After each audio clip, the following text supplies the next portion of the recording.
Anna Karenina, Part 8, by Leo Tolstoy, narrated by Sam Kusi. Chapter 1. Almost 2 months had passed. The hot summer was half over, but Sergei Ivanovich was only just preparing to leave Moscow. Sergei Ivanovich's life had not been uneventful during this time. A year ago he had finished his book, the fruit of 6 years' labour, Sketch of a Survey of the Principles and Forms of Government in Europe and Russia.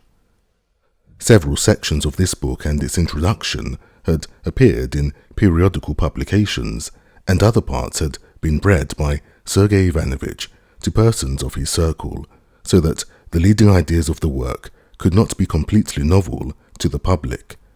But still Sergei Ivanovich had expected that on its appearance his book would be sure to make a serious impression on society, and if it did not cause a revolution in social science, it would, at any rate, make a great stir in the scientific world. After the most conscientious revision, the book had last year been published and had been distributed among the booksellers. Though he asked no one about it, reluctantly and with feigned indifference answered his friends' inquiries as to how the book was going, and did not even inquire of the booksellers how the book was selling, Sergei Ivanovich was all on the alert, with strained attention, watching for the first impression his book would make in the world and in literature. But a week passed, a second, a third, and in society no impression whatever could be detected. His friends, who were specialists and savants, occasionally, unmistakably from politeness, alluded to it. The rest of his acquaintances, not interested in the book on a learned subject, did not talk of it at all. And society generally, just now especially absorbed in other things, was absolutely indifferent. In the press, too, for a whole month there was not a word about his book. Sergei Ivanovich had calculated to a nicety the time necessary for writing a review, but a month passed, a second, and still there was silence. Only in the Northern Beetle, in a comic article on the singer Drabanti, who had lost his voice, there was a contemptuous allusion to Koznichev's book, suggesting that the book had been long ago seen through by everyone, and was a subject of general ridicule. At last, in the 3rd month, a critical article appeared in a serious review. Sergei Ivanovich knew the author of the article. He had met him once at Golubtsov's. The author of the article was a young man, an invalid, very bold as a writer, but extremely deficient in breeding and shy in personal relations. In spite of his absolute contempt for the author, it was with complete respect that Sergei Ivanovich set about reading the article. The article was awful. The critic had undoubtedly put an interpretation upon the book which could not possibly be put on it, but he had selected quotations so adroitly that for people who had not read the book, and obviously scarcely anyone had read it, it seemed absolutely clear that the whole book was nothing but a medley of high-flown phrases, not even, as suggested by marks of interrogation, used appropriately, and that the author of the book was a person absolutely without knowledge of the subject. And all this was so wittily done that Sergei Ivanovich would not have disowned such wit himself. But that was just what was so awful. In spite of the scrupulous conscientiousness with which Sergei Ivanovich verified the correctness of the critic's arguments, he did not for a minute stop to ponder over the faults and mistakes which were ridiculed, but unconsciously he began immediately trying to recall every detail of his meeting and conversation with the author of the article. Did I offend him in some way? Sergei Ivanovich wondered. And remembering that when they met he had corrected the young man about something he had said that betrayed ignorance, Sergei Ivanovich found the clue to explain the article. This article was followed by a deadly silence about the book, both in the press and in conversation, and Sergei Ivanovich saw that his 6 years' task, toiled at with such love and labour, had gone, leaving no trace. Sergei Ivanovich's position was still more difficult from the fact that, since he had finished his book, he had no more literary work to do, such as had hitherto occupied the greater part of his time. Sergei Ivanovich was clever, cultivated, healthy, and energetic, and he did not know what use to make of his energy. Conversations in drawing rooms, in meetings, assemblies, and committees, everywhere where talk was possible, took up part of his time. But being used to, for years, town life, he did not waste all his energies in talk, as his less experienced younger brother did when he was in Moscow. He had a great deal of leisure and intellectual energy still to dispose of. Fortunately for him, at this period so difficult for him from the failure of his book, the various public questions of the dissenting sects, of the American alliance, of the Samara famine, of exhibitions, and of spiritualism were definitely replaced in public interest by the Slavonic question, which had hitherto rather languidly interested society, and Sergei Ivanovich, who had been one of the first to raise this subject, threw himself into it heart and soul. In the circle to which Sergei Ivanovich belonged, nothing was talked of or written about just now but the Serbian war. Everything that the idle crowd usually does to kill time was done now for the benefit of the Slavonic states. Balls, concerts, dinners, matchboxes, ladies' dresses, beer, restaurants, everything testified to sympathy with the Slavonic peoples. From much of what was spoken and written on the subject, Sergei Ivanovich differed on various points. He saw that the Slavonic question had become one of those fashionable distractions which succeed one another in providing society with an object and an occupation. He saw too that a great many people were taking up the subject from motives of self-interest and self-advertisement. He recognized that the newspapers published a great deal that was superfluous and exaggerated, with the sole aim of attracting attention and outbidding one another. He saw that in this general movement, those who thrust themselves most forward and shouted the loudest were men who had failed and were smarting under a sense of injury, generals without armies, ministers not in the ministry, journalists not on any paper, party leaders without followers. He saw that there was a great deal in it that was frivolous and absurd. But he saw and recognized an unmistakable growing enthusiasm uniting all classes, with which it was impossible not to sympathize. The massacre of men who were fellow Christians and the same Slavonic race excited sympathy for the sufferers and indignation against the oppressors.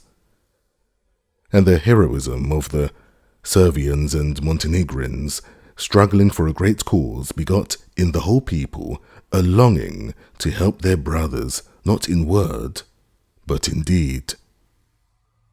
But in this there was another aspect that rejoiced Sergei Ivanovich.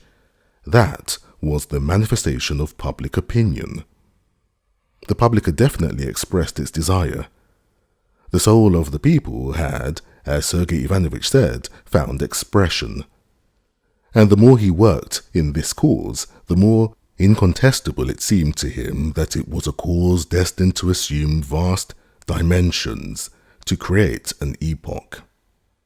He threw himself heart and soul into the service of this great cause and forgot to think about his book. His whole time now was engrossed by it, so that he could scarcely manage to answer all the letters and appeals addressed to him. He worked the whole spring and part of the summer, and it was only in July that he prepared to go away to his brothers in the country.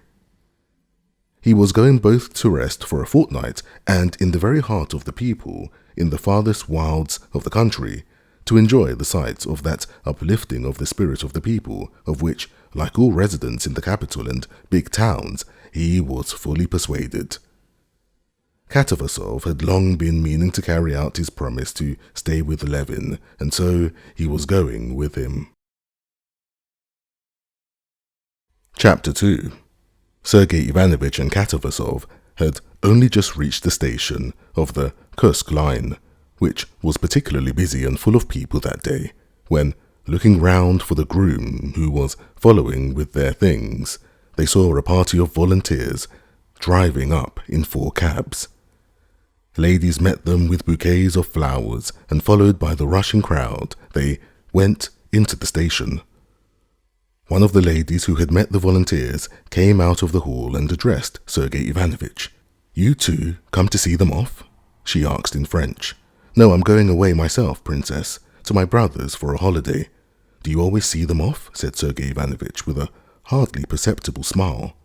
"Oh, that would be impossible," answered the princess. "Is it true that 800 have been sent from us already?" Malvinsky wouldn't believe me. "More than 800. If you reckon those who have been sent not directly from Moscow, over 1,000, answered Sergei Ivanovich. "There, that's just what I said," exclaimed the lady. "And it's true too, I suppose, that more than 1,000,000 has been subscribed?" "Yes, Princess." "What do you say about today's telegram? Beaten the Turks again." "Yes, so I saw," answered Sergei Ivanovich. They were speaking of the last telegram stating that the Turks had been, for 3 days in succession, beaten at all points and put to flight, and that tomorrow a decisive engagement was expected. "Ah, by the way, a splendid young fellow has asked leave to go, and they've made some difficulty. I don't know why. I meant to ask you. I know him. Please write a note about his case. He's being sent by Countess Lydia Ivanovna." Sergei Ivanovich asked for all the details the princess knew about the young man, and, going into the first-class waiting room, wrote a note to the person on whom the granting of leave of absence depended, and handed it to the princess.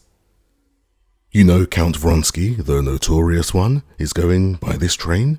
said the princess with a smile full of triumph and meaning, when he found her again and gave her the letter. "I had heard he was going, but I did not know when. By this train? I've seen him. He's here. There's only his mother seeing him off. It's the best thing, anyway, that he could do." "Oh, yes, of course." While they were talking, the crowd streamed by them into the dining room. They went forward too and heard a gentleman with a glass in his hand delivering a loud discourse to the volunteers. "In the service of religion, humanity, and our brothers," the gentleman said, his voice growing louder and louder. "To this great cause, Mother Moscow dedicates you with her blessing.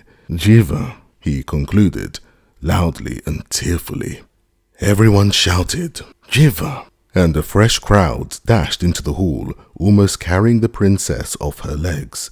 "Ah, Princess, that was something like," said Stepan Arkadyevitch, suddenly appearing in the middle of the crowd and beaming upon them with a delighted smile. "Capitally, warmly said, wasn't it? Bravo!" And Sergei Ivanovich, "Why, you ought to have said something. Just a few words, you know, to encourage them. You do that so well," he added with a soft, respectful and discreet smile, moving Sergei Ivanovich forward a little by the arm. "No, I'm just off. Where to?" "To the country, to my brother's," answered Sergei Ivanovich. "Then you'll see my wife. I've written to her, but you'll see her first. Please tell her that they've seen me and that it's all right, as the English say. She'll understand.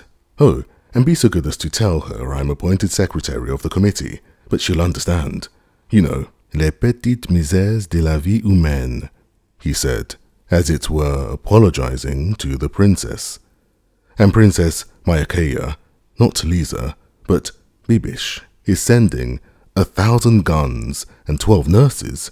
Did I tell you?" "Yes, I heard so," answered Kostnishev indifferently. "It's a pity you're going away," said Stepan Arkadyevitch. "Tomorrow we're giving a dinner to 2 who are setting off.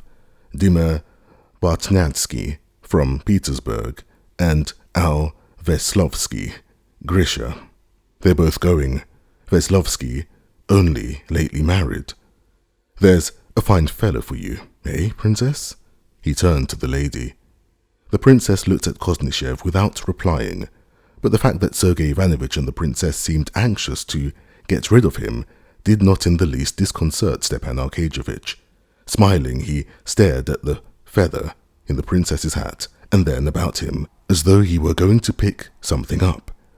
Seeing a lady approaching with a collecting box, he beckoned her up and put in a 5-ruble note. "I can never see these collecting boxes unmoved while I've money in my pocket," he said. "And how about today's telegram? Fine chaps, those Montenegrins." "You don't say so," he cried, when the princess told him that Vronsky was going by this train. For an instant Stepan Arkadyevitch's face looked sad, but a minute later, when stroking his moustaches and swinging as he walked, he went into the hall where Vronsky was. He had completely forgotten his own despairing sobs over his sister's corpse, and he saw in Vronsky only a hero and an old friend. "With all his faults, one can't refuse to do him justice," said the princess to Sergei Ivanovich as soon as Stepan Arkadyevitch had left them. "What a typically Russian, Slav nature. Only I'm afraid it won't be pleasant for Vronsky to see him. Say what you will, I'm touched by that man's fate. Do talk to him a little on the way," said the princess. "Yes, perhaps, if it happens so. I never liked him, but this atones for a great deal. He's not merely going himself, he's taking a squadron at his own expense." "Yes, so I heard." A bell sounded. Everyone crowded to the doors. "Here he is," said the princess, indicating Vronsky, who, with his mother on his arm, walked by, wearing a long overcoat and wide-brimmed black hat. Oblonsky was walking beside him, talking eagerly of something. Vronsky was frowning and looking straight before him, as though he did not hear what Stepan Arkadyevitch was saying. Probably on Oblonsky's pointing them out, he looked round in the direction where the princess and Sergei Ivanovich were standing, and, without speaking, lifted his hat. His face, aged and worn by suffering, looked stony. Going onto the platform, Vronsky left his mother and disappeared into a compartment. On the platform there rang a "God Save the Tsar," then shouts of hurrah and Jiva. One of the volunteers, a tall, very young man with a hollow chest, was particularly conspicuous, bowing and waving his felt hat and a nosegay over his head. Then 2 officers emerged, bowing too, and a stout man with a big beard, wearing a greasy forage cap.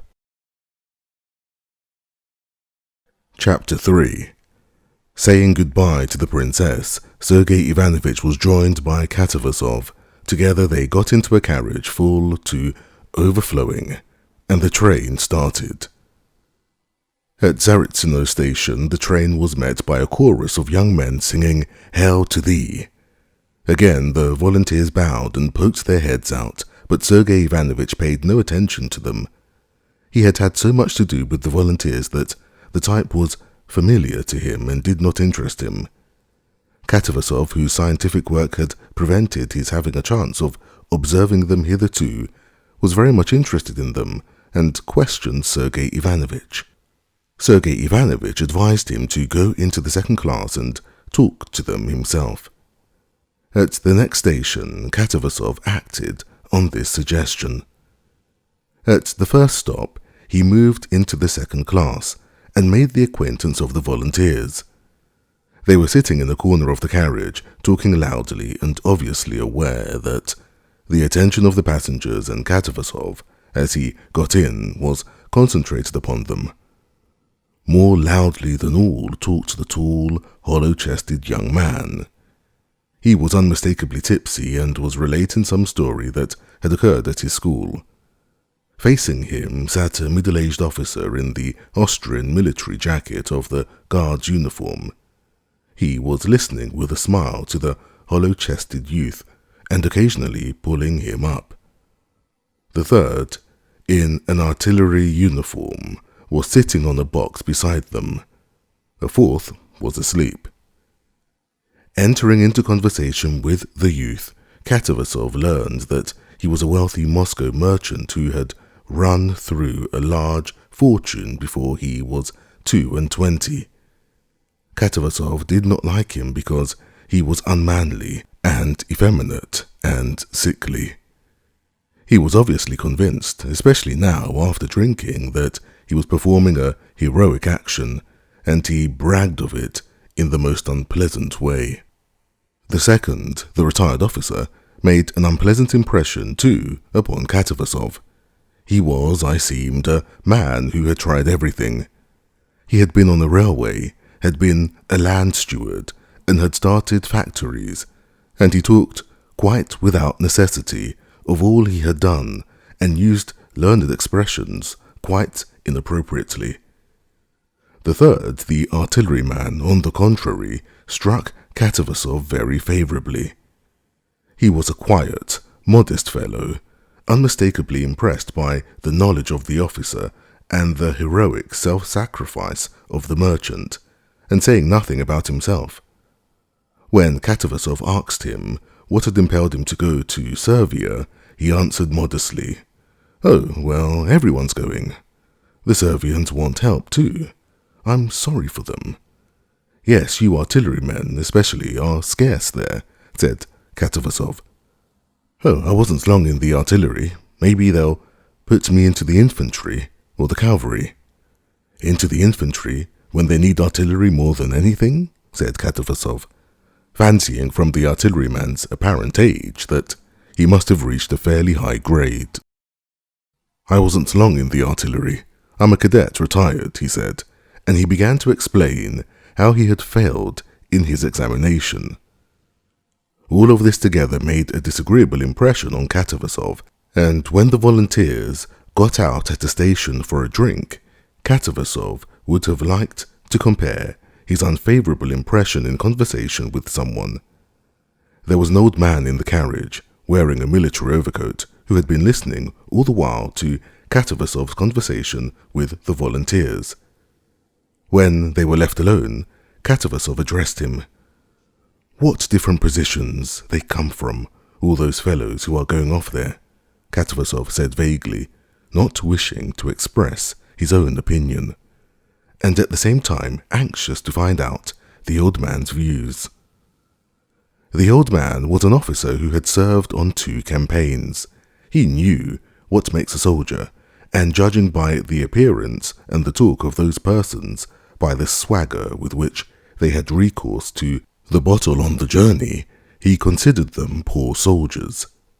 Moreover, he lived in a district town, and he was longing to tell how one soldier had volunteered from his town, a drunkard and a thief whom no one would employ as a labourer. But knowing by experience that in the present condition of the public temper, it was dangerous to express an opinion opposed to the general one, and especially to criticize the volunteers unfavourably, he too watched Katavasov without committing himself. "Well, men are wanted there," he said, laughing with his eyes, and they fell to talking of the last war news, and each concealed from the other his perplexity as to the engagement expected next day, since the Turks had been beaten, according to the latest news, at all points. And so they parted, neither giving expression to his opinion. Katavasov went back to his own carriage and, with reluctant hypocrisy, reported to Sergei Ivanovich his observations of the volunteers, from which it would appear that they were capital fellows.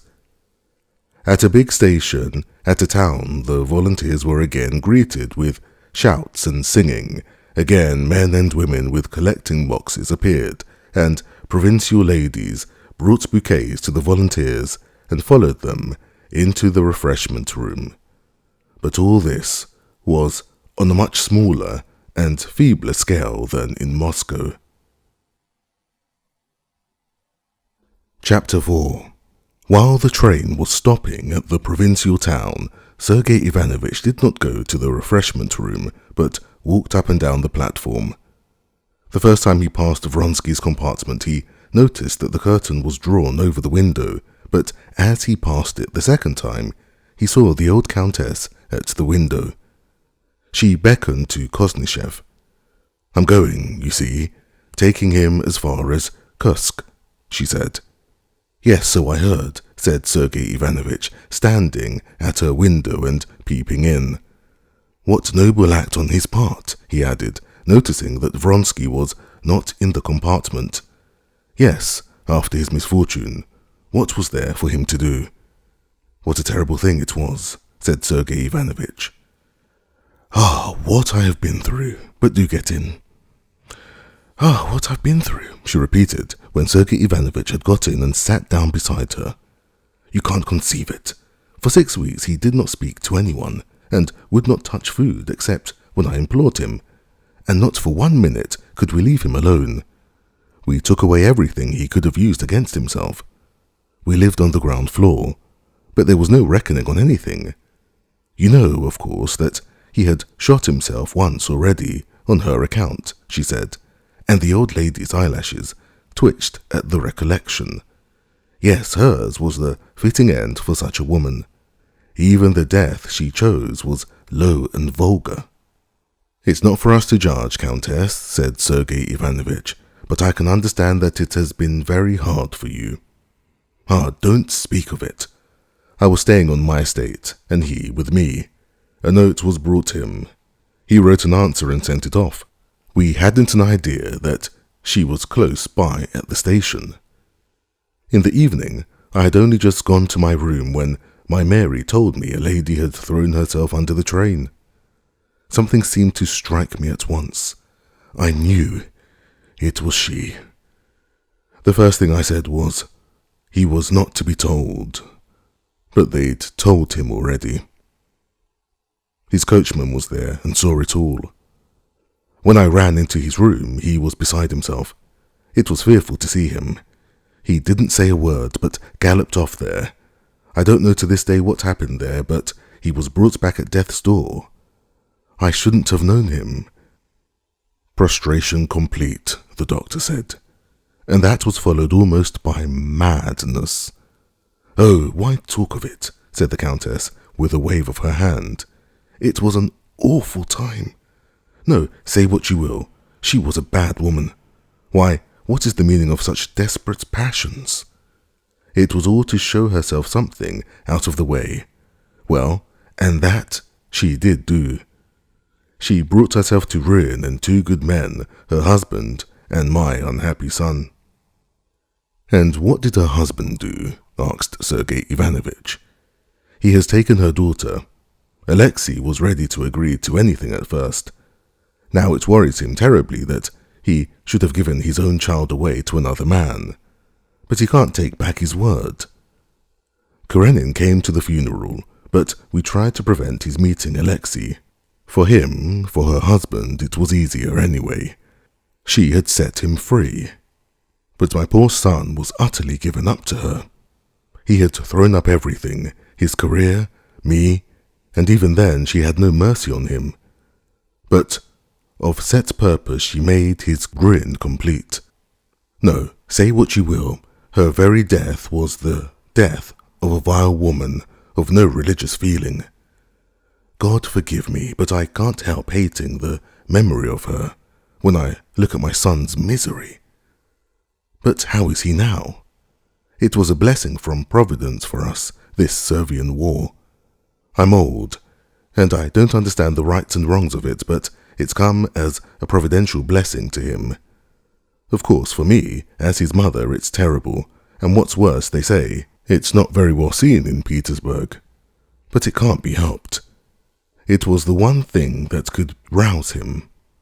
Yashvin, a friend of his, he had lost all he had at cards, and he was going to Serbia. He came to see him and persuaded him to go. Now it's an interest for him. Do please talk to him a little. I want to distract his mind. He's so low-spirited, and as bad luck would have it, he has toothache too. But he'll be delighted to see you. Please do talk to him. He's walking up and down on that side." Sergei Ivanovich said he would be very glad to, and crossed over to the other side of the station. Chapter 5.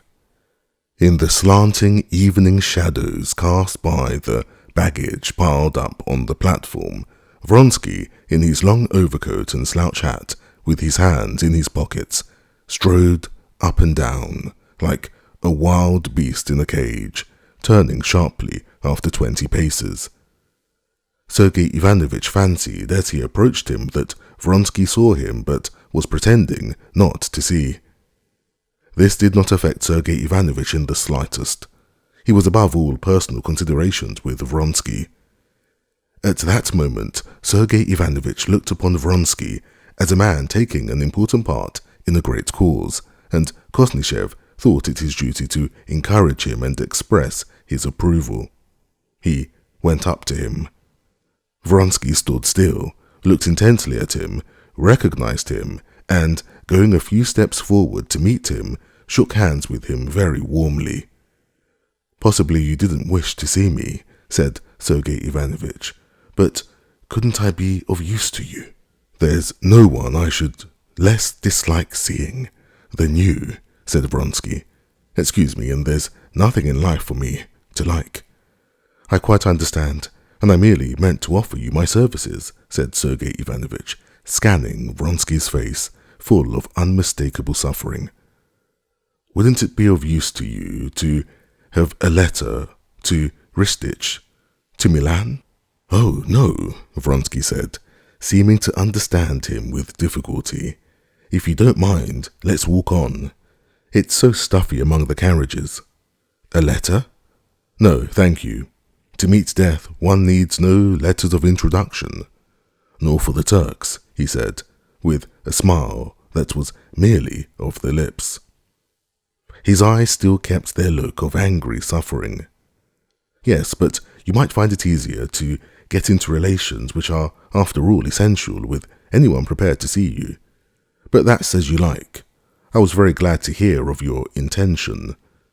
There have been so many attacks made on the volunteers, and a man like you raises them in public estimation." "My use as a man," said Vronsky, "is that life's worth nothing to me, and that I've enough bodily energy to cut my way into their ranks and to trample on them or fall. I know that. I'm glad there's something to give my life for it's not simply useless but loathsome to me. Anyone's welcome to it." And his jaw twitched impatiently from the incessant gnawing toothache that prevented him from even speaking with a natural expression. "You will become another man, I predict," said Sergei Ivanovich, feeling touched. "To deliver one's brother men from bondage is an aim worth death and life. God grant you success outwardly, and inwardly peace," he added, and he held out his hand. Vronsky warmly pressed his outstretched hand. "Yes, as a weapon I may be of some use, but as a man I'm a wreck," he jerked out. He could hardly speak for the throbbing ache in his strong teeth that were like rows of ivory in his mouth. He was silent, and his eyes rested on the wheels of the tender, slowly and smoothly rolling along the rails. And all at once a different pain, not an ache, but an inner trouble that set his whole being in anguish, made him for an instant forget his toothache. As he glanced at the tender and the rails, under the influence of the conversation with a friend he had not met since his misfortune, he suddenly recalled her, that is, what was left of her when he had run like one distraught into the cloakroom of the railway station. On the table, shamelessly sprawling out among strangers, the blood-stained body, so lately full of life, the head unhurt, drooping back with its weight of hair, and the curling tresses about the temples, and the exquisite face with red, half-opened mouth, the strange, fixed expression, piteous on the lips and awful in the still, open eyes, that seemed to utter that fearful phrase that he would be sorry for it, that she had said when they were quarrelling. And he tried to think of her as she was when he met her the first time, at the railway station too. Mysterious, exquisite, loving, seeking and giving happiness, and not cruelly revengeful as he remembered her on that last moment. He tried to recall his best moments with her, but those moments were poisoned forever. He could only think of her as triumphant, successful in her menace of a wholly useless remorse never to be effaced. He lost all consciousness of toothache, and his face worked with sobs. Passing twice up and down beside the baggage in silence and regaining his self-possession, he addressed Sergei Ivanovich calmly. "You have had no telegram since yesterday's?" "Yes, driven back for a third time, but a decisive engagement expected for tomorrow." And after talking a little more of King Milan's proclamation and the immense effect it might have, they parted, going to their carriages on hearing the second bell. Chapter 6. Sergei Ivanovich had not telegraphed to his brother to send to meet him, as he did not know when he should be able to leave Moscow. Levin was not at home when Katavasov and Sergei Ivanovich in a fly hired at the station drove up to the steps of the Prokofsko house, as black as moors from the dust of the road. Kitty, sitting on the balcony with her father and sister, recognized her brother-in-law and ran down to meet him. "What a shame not to have let us know," he said, giving her hand to Sergei Ivanovich and putting her forehead up for him to kiss. "We drove here capitally and have not put you out," answered Sergei Ivanovich. "I'm so dirty. I'm afraid to touch you. I've been so busy. I didn't know when I should be able to tear myself away. And so you're still, as ever, enjoying your peaceful, quiet happiness," he said, smiling, "out of the reach of the current, in your peaceful backwater. Here's our friend, Fyodor Vasilievich, who has succeeded in getting here at last. But I'm not a Negro. I shall look like a human being when I wash," said Katavasov in his jesting fashion, and he shook his hands and smiled, his teeth flashing white in his black face. "Kostya will be delighted. He has gone to his settlement. It's time he should be home. Busy as ever with his farming. It really is a peaceful backwater," said Katavasov, "while we in town think of nothing but the Serbian war. Well, how does our friend look at it? He's sure not to think like other people." "Oh, I don't know, like everybody else," Kitty answered, a little embarrassed, looking round at Sergei Ivanovich. "I'll send to fetch him. Papa's staying with us. He's only just come home from abroad." And making arrangements to send for Levin and for the guests to wash, one in his room and the other in what had been Dolly's, and giving orders for their luncheon, Kitty ran out onto the balcony, enjoying the freedom and rapidity of movement of which she had been deprived during the months of her pregnancy. "It's Sergei Ivanovich and Katavasov, a professor," she said. "Oh, that's a bore in this heat," said the prince. "No, Papa, he's very nice, and Kostya's very fond of him," Kitty said, with a deprecating smile, noticing the irony on her father's face. "Oh, I didn't say anything." "You go to them, darling," said Kitty to her sister, "and entertain them." They saw Stiva at the station, and he was quite well. "And I must run to Mitya. As ill luck would have it, I haven't fed him since tea. He's awake now and sure to be screaming." And feeling a rush of milk, she hurried to the nursery. This was not a mere guess. Her connection with the child was still so close that she could gauge by the flow of her milk his need for food, and knew for certain he was hungry. She knew he was crying before she reached the nursery, and he was indeed crying. She heard him and hastened, but the faster she went, the louder he screamed. It was a fine, healthy scream, hungry and impatient. "Has he been screaming long, nurse, very long?" said Kitty hurriedly, seating herself on a chair and preparing to give the baby the breast. "But give me him quickly. Oh, nurse, how tiresome you are. There, Tie the cap afterwards, do." The baby's greedy scream was passing into sobs. "But you can't imagine so, ma'am," said Agafea Mikhailovna, who was almost always to be found in the nursery. "He must be put straight. Oh, ow," she chanted over him, paying no attention to the mother. The nurse brought the baby to his mother. Agafea Mikhailovna followed him with a face dissolving with tenderness. "He knows me. He knows me. In God's faith, Katerina Alexandrovna, ma'am, he knew me," Agafea Mikhailovna cried above the baby's screams. But Kitty did not hear her words. Her impatience kept growing like the baby's. Their impatience hindered things for a while. The baby could not get hold of the breast right and was furious.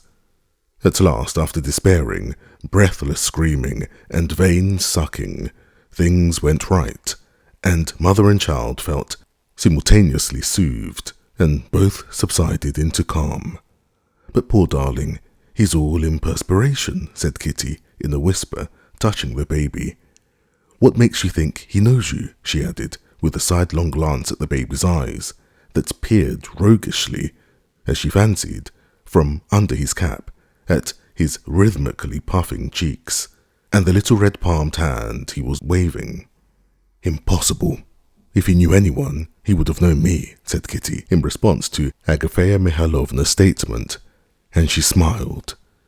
She smiled because, though she said he could not know her, in her heart she was sure that he knew not merely Agafea Mikhailovna, but that he knew and understood everything, and knew and understood a great deal too that no one else knew, and that she, his mother, had learned and come to understand only through him. To Agafea Mikhailovna, to the nurse, to his grandfather, and even his father, Mitya was a living being, requiring only material care, but for his mother, he had long been a mortal being, with whom there had been a whole series of spiritual relations already. "When he wakes up, please God, you shall see for yourself. Then, when I do like this, he simply beams on me, the darling. Simply beams like a sunny day," said Agafea Mikhailovna. "Well, well, then we shall see," whispered Kitty. "But now go away, he's going to sleep." Chapter 7. Agafea Mikhailovna went out on tiptoe. The nurse let down the blind, chased a fly out from under the muslin canopy of the crib, and a bumblebee struggling on the window frame, and sat down waving a faded branch of birch over the mother and the baby. "How hot it is! If God would send a drop of rain," she said. "Yes, yes, shh," was all Kitty answered, rocking a little and tenderly squeezing the plump little arm, with rolls of fat at the wrist, which Mitya still waved feebly as he opened and shut his eyes. That hand worried Kitty. She longed to kiss the little hand, but was afraid to, for fear of waking the baby. At last the little hand ceased waving, and the eyes closed. Only from time to time he went on sucking. The baby raised his long, curly eyelashes and peeped at his mother with wet eyes that looked black in the twilight. The nurse had left off fanning and was dozing. From above came the peals of the old prince's voice and the chuckle of Katavasov. "They have got in to talk without me," thought Kitty, "but still it's vexing that Kostya's out. He's sure to have gone to the bee-house again, though it's a pity he's there so often. Still, I'm glad. It distracts his mind. He's become altogether happier and better now than in the spring. He used to be so gloomy and worried that I felt frightened for him. And how absurd he is," she whispered, smiling. She knew what worried her husband. It was his unbelief. Although, if she had been asked whether she supposed that in the future life he did not believe, he would be damned, she would have had to admit that he would be damned. His unbelief did not cause her unhappiness.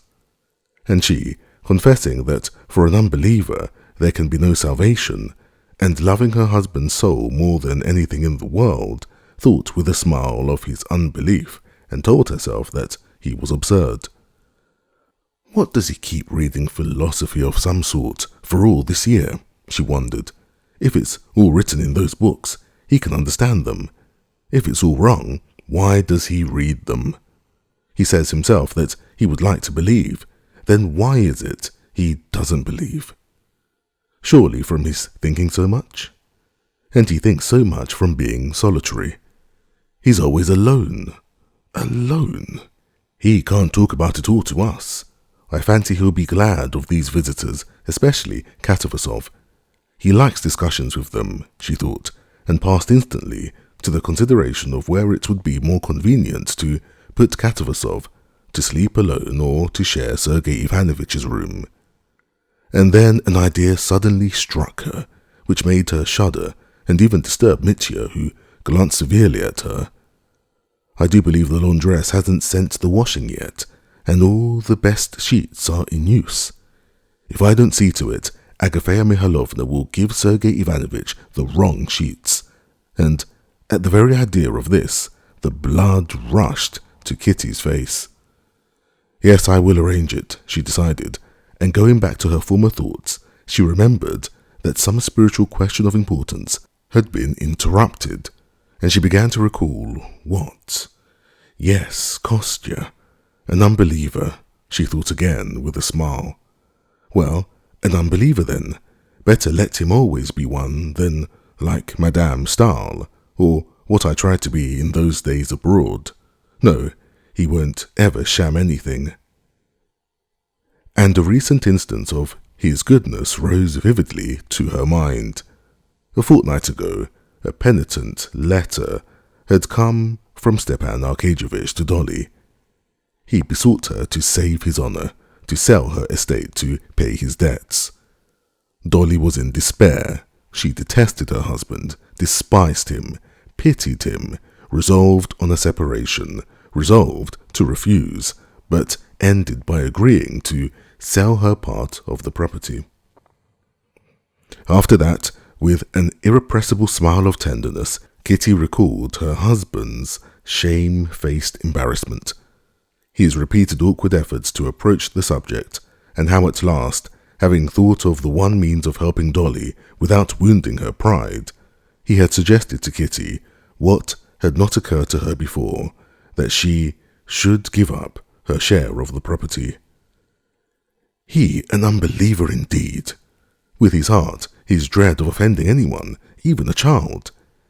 Everything for others, nothing for himself. Sergei Ivanovich simply considers it as Kostya's duty to be his steward, and it's the same with his sister.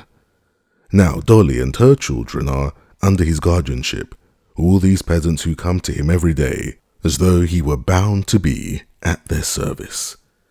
Yes, only be like your father, only like him, she said, handing Mitya over to the nurse and putting her lips to his cheek. Chapter 8.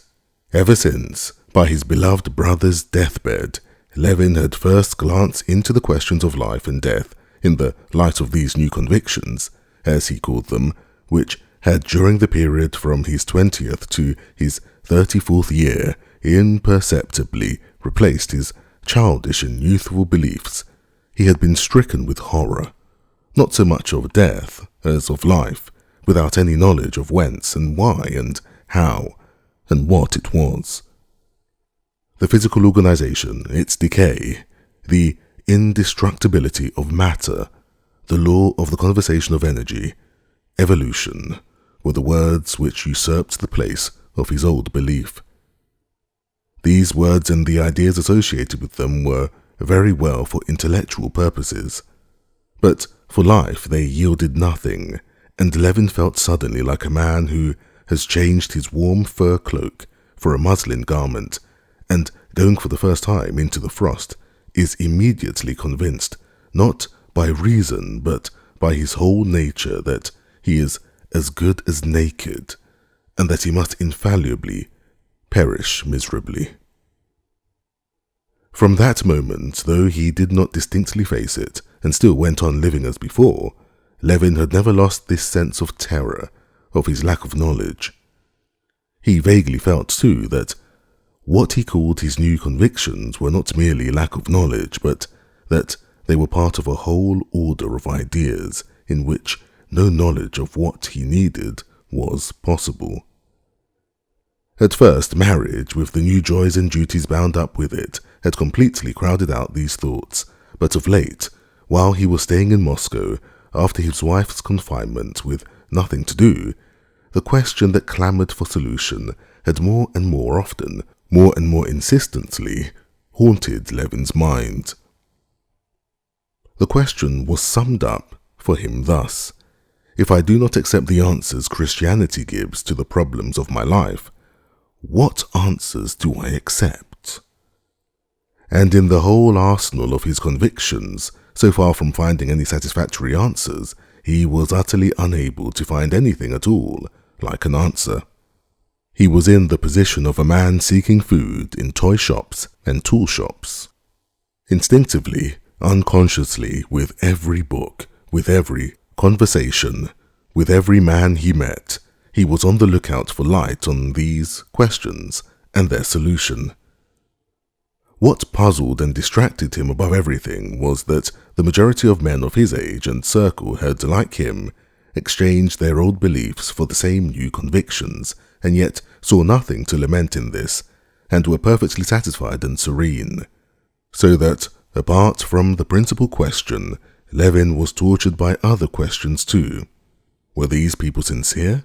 He asked himself, or were they playing a part? Or was it that they understood the answers science gave to these problems in some different, clearer sense than he did? And he assiduously studied both these men's opinions and the books which treated of these scientific explanations. One fact he had found out since these questions had engrossed his mind was that he had been quite wrong in supposing from the recollections of the circle of his young days at college that religion had outlived its day and that it was now practically non-existent.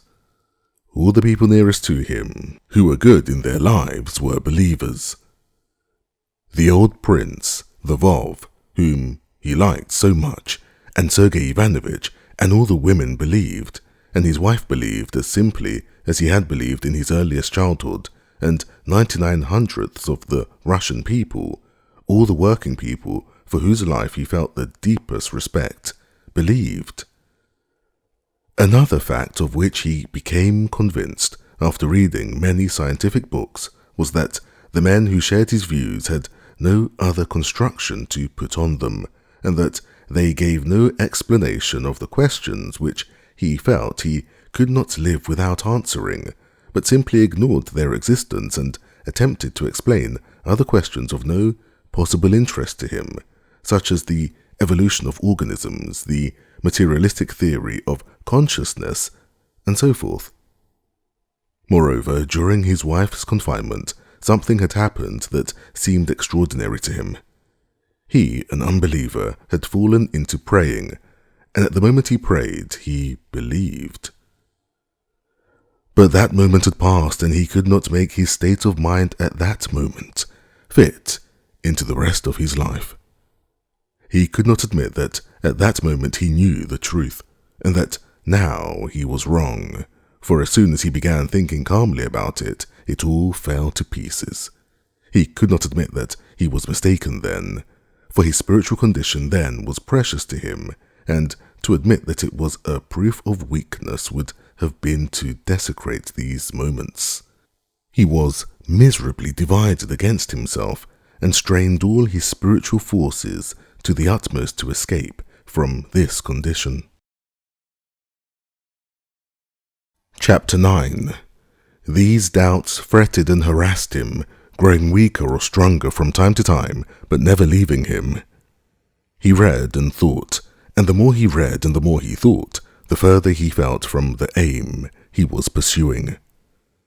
Of late in Moscow and in the country, since he had become convinced that he would find no solution in the materialists, he had read and reread thoroughly Plato, Spinoza, Kant, Schelling, Hegel, and Schopenhauer, the philosophers who gave a non-materialistic explanation of life. Their ideas seemed to him fruitful when he was reading or was himself seeking arguments to refute other theories, especially those from the materialists, but as soon as he began to read or sought for himself a solution of problems, the same thing always happened. As long as he followed the fixed definition of obscure words such as spirit, will, freedom, essence, purposely letting himself go into the snare of words the philosophers set for him, he seemed to comprehend something.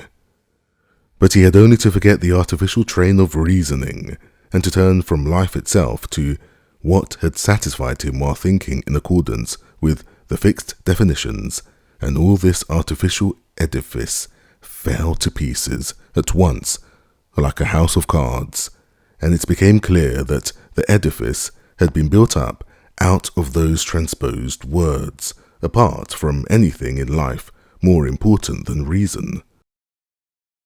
At one time, reading Schopenhauer, he put in place of his will the word love, and for a couple of days this new philosophy charmed him till he removed a little away from it. But then, when he turned from life itself to glance at it again, it fell away too, and proved to be the same muslin argument with no warmth in it. His brother Sergei Ivanovich advised him to read the theological works of Homiakov. Levin read the second volume of Homiakov's works, and in spite of the elegant, epigrammatic, argumentative style which at first repelled him, he was impressed by the doctrine of the Church he found in them.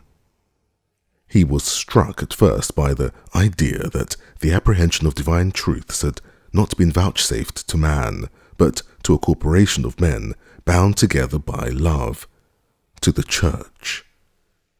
What delighted him was the thought how much easier it was to believe in a still existing living Church, embracing all the beliefs of men and having God at its head, and therefore holy and infallible, and from it to accept the faith in God, in the creation, the fall, the redemption, than to begin with God, a mysterious, far-away God, the creation, etc.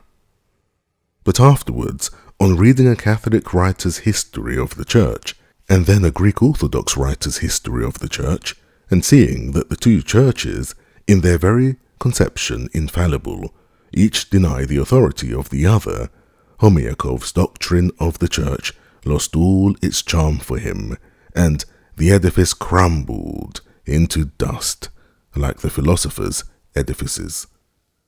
All that spring he was not himself, and went through fearful moments of horror.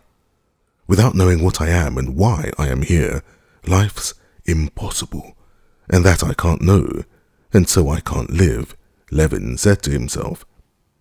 In infinite time, in infinite matter, in infinite space, is formed a bubble organism, and that bubble lasts a while and bursts, and that bubble is me. It was an agonizing error, but it was the sole logical result of ages of human thought in that direction. This was the ultimate belief on which all the systems elaborated by human thought in almost all their ramifications rested. It was the prevalent conviction, and of all other explanations, Levin had unconsciously, not knowing when or how, chosen it as anyway the clearest and made it his own. But it was not merely a falsehood, it was the cruel jeer of some wicked power, some evil, hateful power to whom one could not submit. He must escape from this power, and the means of escape every man had in his own hands.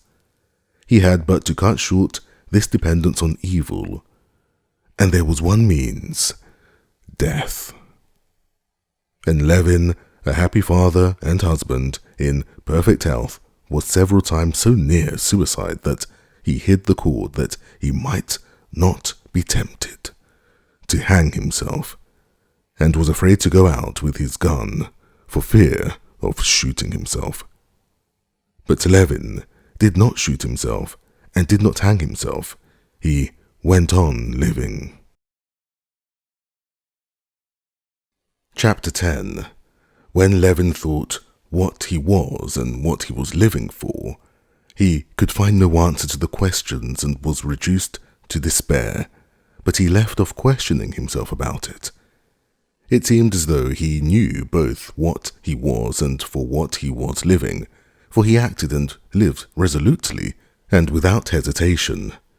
Indeed, in these latter days he was far more decided and unhesitating in life than he had ever been. When he went back to the country at the beginning of June, he went back also to his usual pursuits. The management of the estate, his relations with the peasants and the neighbours, the care of his household, the management of his sisters' and brothers' property of which he had the direction, his relations with his wife and kindred, the care of his child, and the new beekeeping hobby he had taken up that spring filled all his time. These things occupied him now, not because he justified them to himself by any sort of general principles, as he had done in former days.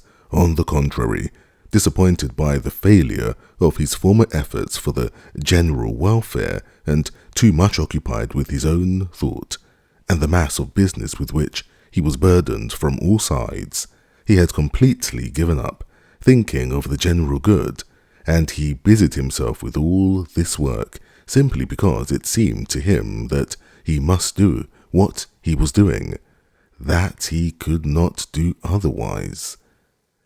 In former days, almost from childhood and increasingly up to full manhood, when he had tried to do anything that would be good for all, for humanity, for Russia, for the whole village, he had noticed that the idea of it had been pleasant, but the work itself had always been incoherent, that then he had never had a full conviction of its absolute necessity, and that the work that had begun by seeming so great had grown less and less, till it vanished into nothing. But now, since his marriage, when he had begun to confine himself more and more to living for himself, though he experienced no delight at all at the thought of the work he was doing, he felt a complete conviction of its necessity, saw that it succeeded far better than in old days, and that it kept on growing more and more. Now, involuntarily it seemed, he cut more and more deeply into the soil like a plough, so that he could not be drawn out without turning aside the furrow. To live the same family life as his father and forefathers, that is, in the same condition of culture, and to bring up his children in the same, was incontestably necessary. It was as necessary as dining when one was hungry, and to do this, just as it was necessary to cook dinner, it was necessary to keep the mechanism of agriculture at Pokrovskoe going so as to yield an income. Just as incontestably as it was necessary to repay a debt, was it necessary to keep the property in such a condition that his son, when he received it as a heritage, would say thank you to his father, as Levin had said thank you to his grandfather for all he built and planted. And to do this it was necessary to look after the land himself, not to let it, and to breed cattle, manure the fields, and plant timber. It was impossible not to look after the affairs of Sergei Ivanovich, of his sister, of the peasants who came to him for advice and were accustomed to do so, as impossible as to fling down a child one is carrying in one's arms. It was necessary to look after the comfort of his sister-in-law and her children, and of his wife and baby, and it was impossible not to spend with them at least a short time each day. All this, together with shooting and his new beekeeping, filled up the whole of Levin's life, which had no meaning at all for him when he began to think. But besides knowing thoroughly what he had to do, Levin knew in just the same way how he had to do it all, and what was more important than the rest. He knew he must hire labourers as cheaply as possible, but to hire men under bond, paying them in advance at less than the current rate of wages, was what he must not do, even though it was very profitable. Selling straw to the peasants in times of scarcity, of provender, was what he might do, even though he felt sorry for them. But the tavern and the pothouse must be put down, though they were a source of income. Felling timber must be punished as severely as possible, but he could not extract forfeits for cattle being driven onto his fields, and though it annoyed the keeper and made the peasants not afraid to graze their cattle on his land, he could not keep their cattle as a punishment. To Peter, who was paying a moneylender 10% a month, he must lend a sum of money to set him free. But he could not let off peasants who did not pay their rent, nor let them fall into arrears. It was impossible to overlook the bailiffs not having mown the meadows and letting the hay spoil, and it was equally impossible to mow those acres where a young copse had been planted. It was impossible to excuse a labourer who had gone home in the busy season because his father was dying, however sorry he might feel for him, and he must subtract from his pay those costly months of idleness. But it was impossible not to allow monthly rations to the old servants who were of no use for anything. Levin knew that when he got home he must first of all go to his wife, who was unwell, and that the peasants, who had been waiting for 3 hours to see him, could wait a little longer. He knew, too, that regardless of all the pleasure he felt in taking a swarm, he must forgo that pleasure, and leave the old man to see the bees alone, while he talked to the peasants who had come after him to the bee-house. Whether he were acting rightly or wrongly he did not know, and far from trying to prove that he was, nowadays he avoided all thought or talk about it. Reasoning had brought him to doubt, and prevented him from seeing what he ought to do and what he ought not. When he did not think, but simply lived, he was continually aware of the presence of an infallible judge in his soul, determining which of 2 possible courses of action was better and which was the worse. And as soon as he did not act rightly, he was at once aware of it. So he lived, not knowing and not seeing any chance of knowing what he was and what he was living for, and harassed at this lack of knowledge to such a point that he was afraid of suicide, and yet firmly laying down his own individual definite path in life. Chapter 11. The day on which Sergei Ivanovich came to Pokrovskoe was one of Levin's most painful days. It was the very busiest working time, when all the peasantry show an extraordinary intensity of self-sacrifice in labour, such as is never shown in any other conditions of life, and would be highly esteemed if the men who showed these qualities themselves thought highly of them, and if it were not repeated every year, and if the results of this intense labour were not so simple. To reap and bind the rye and oats, and to carry it, to mow the meadows, turn over the fallows, thrash the seed and sow the winter corn, all this seems so simple and ordinary, but to succeed in getting through it all, everyone in the village, from the old man to the young child, must toil incessantly for 3 or 4 weeks, 3 times as hard as usual, living on rye beer, onions and black bread, thrashing and carrying the sheaves at night, and not giving more than 2 or 3 hours in the 24 to sleep. And every year this is done all over Russia. Having lived the greater part of his life in the country and in the closest relations with the peasants, Levin always felt in this busy time that he was infected by this general quickening of energy in the people. In the morning he rode over to the first sowing of the rye and to the oats, which were being carried to the stacks, and returning home at the time his wife and sister-in-law were getting up, he drank coffee with them and walked to the farm, where a new thrashing machine was set to be working to get ready the seed corn. He was standing in the cool granary, still fragrant with the leaves of the hazel branches interlaced on the freshly peeled aspen beams of the new thatch roof. He gazed through the open door in which the dry bitter dust of the thrashing whirled and played, and the grass of the thrashing floor in the sunlight and the fresh straw that had been brought in from the barn, then at the speckly-headed, white-breasted swallows that flew chirping in under the roof and fluttering their wings, settled in the crevices of the doorway, then at the peasants bustling in the dark, dusty barn, and he thought strange thoughts. Why is it all being done, he thought. Why am I standing here making them work? What are they all so busy for, trying to show their zeal before me? What is the old Matrona, my old friend, toiling for?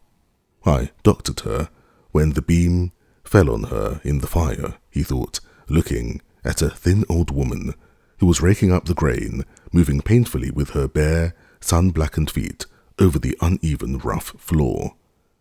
Then she recovered, but today or tomorrow, or in 10 years, she won't. They'll bury her, and nothing will be left either of her or of that smart girl in the red jacket, who, with that skillful, soft action, shakes the ears out of their husks. They'll bury her, and this piebald horse, and very soon too, he thought, gazing at the heavily moving, panting horse that kept walking up the wheel that turned under him. And they will bury her and Fyodor, the thrasher, with his curly beard full of chaff, and his shirt torn on the white shoulders. They will bury him. He's untying the sheaves, and giving orders, and shouting to the women, and quickly setting straight the strap on the moving wheel. And what's more, it's not them alone. Me they'll bury too, and nothing will be left. What for? He thought this, and at the same time looked at his watch to reckon how much they thrashed in an hour. He wanted to know this so as to judge by it the task to set for the day. It'll soon be won, and they're only beginning the third sheaf, thought Levin. He went up to the man that was feeding the machine, and shouting over the roar of the machine, he told him to put it in more slowly. You put in too much at a time, Fyodor. Do you see? It gets choked. That's why it isn't getting on. Do it evenly. Fyodor, black with the dust that clung to his moist face, shouted something in response, but still went on doing it as Levin did not want him to. Levin, going up to the machine, moved Fyodor aside and began feeding the corn in himself. Working on till the peasants' dinner hour, which was not long in coming, he went out of the barn with Fyodor and fell in to talk with him, stopping beside a neat yellow sheaf of rye laid on the thrashing floor for seed. Fyodor came from a village at some distance from the one in which Levin had once allotted land to his cooperative association. Now it had been let to a former house porter. Levin talked to Fyodor about this land and asked whether Platon, a well-to-do peasant of good character belonging to the same village, would not take the land for the coming year. It's a high rent. It wouldn't pay Platon, Konstantin Dmitrovich, answered the peasant, picking the ears off his sweat-drenched shirt. But how does Kirillov make it pay? Mitter. So the peasant called the house porter in a tone of contempt. You may be sure he'll make it pay, Konstantin Dmitrovich. He'll get his share, however he has to squeeze to get it. He's no mercy on a Christian. But Uncle Fokanich, so he called the old peasant Platon, do you suppose he'd flay the skin off a man? Where's the debt? He'll let anyone off, and he'll not wring the last penny out. He's a man too. But why will he let anyone off? Oh well, of course, folks are different. One man lives for his own wants and nothing else, like Mitter. He only thinks of filling his belly. But Fokanich is a righteous man. He lives for his soul. He does not forget God. How thinks of God? How does he live for his soul? Levin almost shouted. Why, to be sure, in truth, in God's way. Folks are different. Take you now. You wouldn't wrong a man. Yes, yes. Goodbye, said Levin, breathless with excitement, and turning round he took his stick and walked quickly away towards home. At the peasant's words that Fokanich lived for his soul, in truth, in God's way, undefined but significant ideas seemed to burst out as though they had been locked up, and all striving towards one goal. They thronged whirling through his head, blinding him with their light. Chapter 12. Levin strode along the high road, absorbed not so much in his thoughts, he could not yet disentangle them, as in his spiritual condition, unlike anything he had experienced before. The words uttered by the peasant had acted on his soul like an electric shock, suddenly transforming and combining into a single whole the whole swarm of disjointed, impotent, separate thoughts that incessantly occupied his mind. These thoughts had unconsciously been in his mind even when he was talking about the land. He was aware of something new in his soul, and joyfully tested this new thing, not yet knowing what it was. Not living for his own wants, but for God? For what God? And could one say anything more senseless than what he said? He said that one must not live for one's own wants, that is, that one must not live for what we understand, what we are attracted by, what we desire, but must live for something incomprehensible, for God, whom no one can understand, nor even define. What of it? Didn't I understand those senseless words of Fyodor's? And understanding them, did I doubt of their truth? Did I think them stupid, obscure, inexact? No, I understood them, and exactly as he understands the words, I understood them more fully and clearly than I understand anything in life, and never in my life have I doubted, nor can I doubt about it. But not only I, but everyone, the whole world understands nothing fully but this, and about this only they have no doubt, and are always agreed. And I looked out for miracles, complained that I did not see a miracle which would convince me. A material miracle would have persuaded me, and here is a miracle, the sole miracle possible, continually existing, surrounding me on all sides, and I never noticed it. Fyodor says that Krylov lives for his belly. That's comprehensible and rational. All of us, as rational beings, can't do anything else but live for our belly. And all of a sudden, the same Fyodor says that one mustn't live for one's belly, but must live for truth, for God, and at a hint I understand him.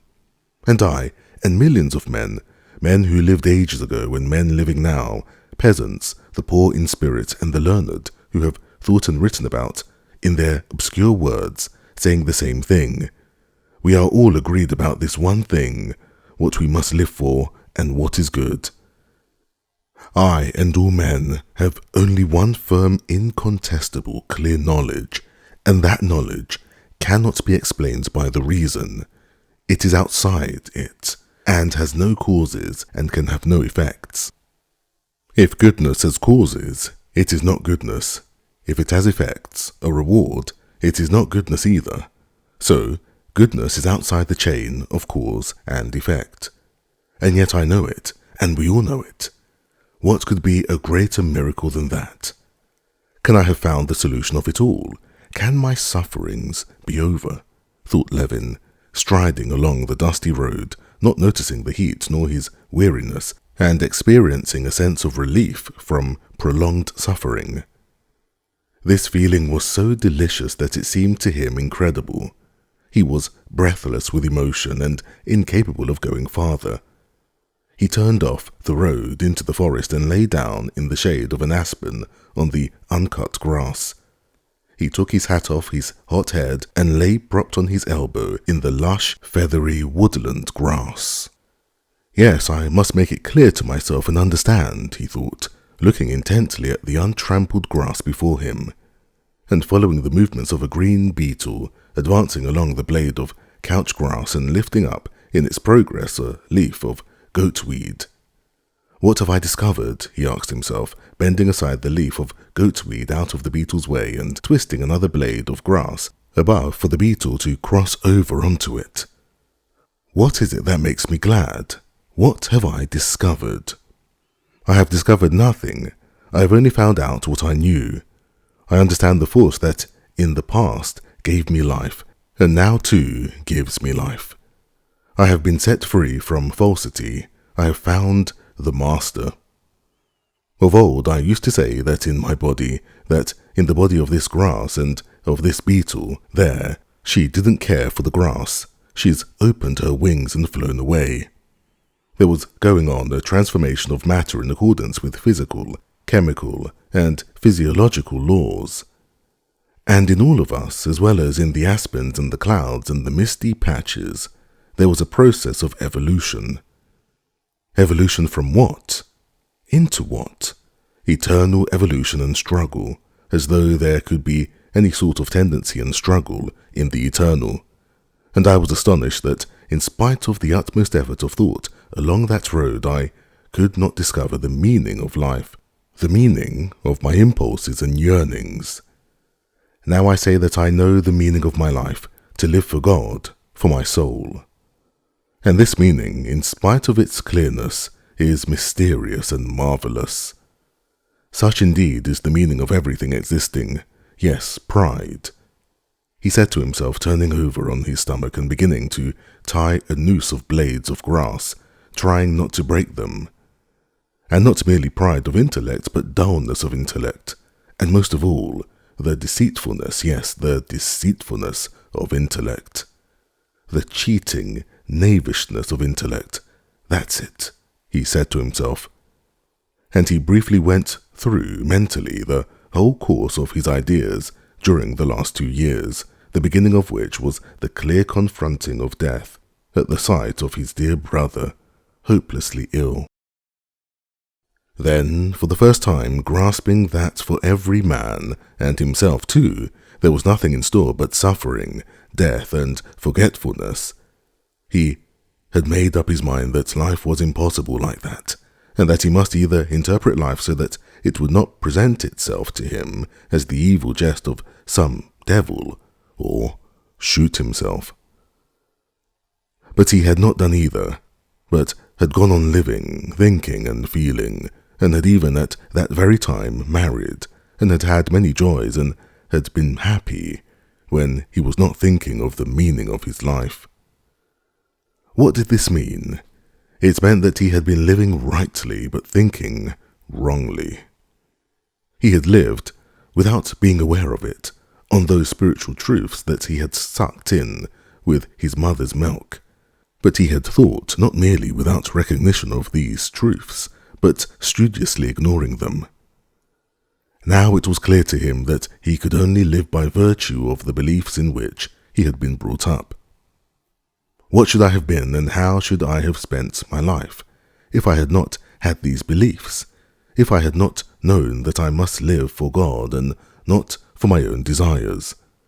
I should have robbed and lied and killed. Nothing of what makes the chief happiness of my life would have existed for me. And with the utmost stretch of imagination he could not conceive the brutal creature he would have been himself, if he had not known what he was living for. I looked for an answer to my question, and thought could not give an answer to my question. It is incommensurable with my question.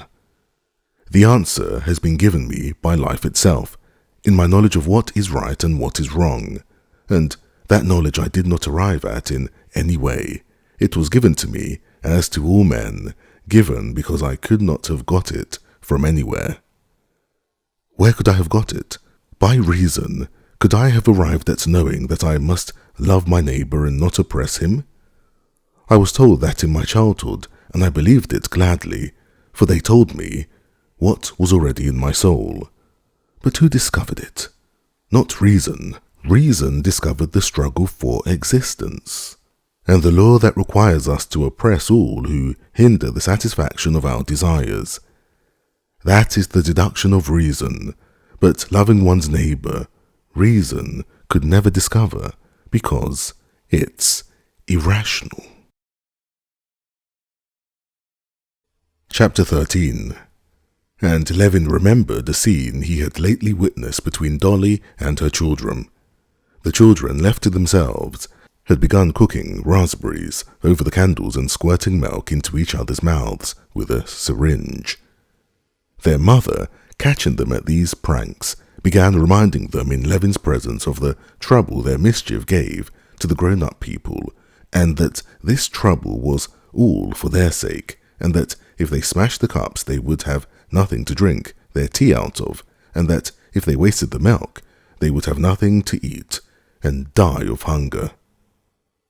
And Levin had been struck by the passive, weary incredulity with which the children heard what their mother said to them. They were simply annoyed that their amusing play had been interrupted and did not believe a word of what their mother was saying. They could not believe it indeed, for they could not take in the immensity of all they habitually enjoyed, and so could not conceive that what they were destroying was the very thing they lived by. That all comes of itself, they thought, and there's nothing interesting or important about it because it has always been so, and always will be so. And it's all always the same. We've no need to think about that, it's already. But we want to invent something of our own, and new. So we thought of putting raspberries in a cup, and cooking them over a candle and squirting milk straight into each other's mouths. That's fun, and something new, and not a bit worse than drinking out of cups. Isn't it just the same that we do, that I did, searching by the aid of reason for the significance of the forces of nature and the meaning of the life of man? He thought. And don't all the theories of philosophy do the same, trying by the path of thought, which is strange and not natural to man, to bring him to a knowledge of what he has known long ago, and knows so certainly that he could not live at all without it?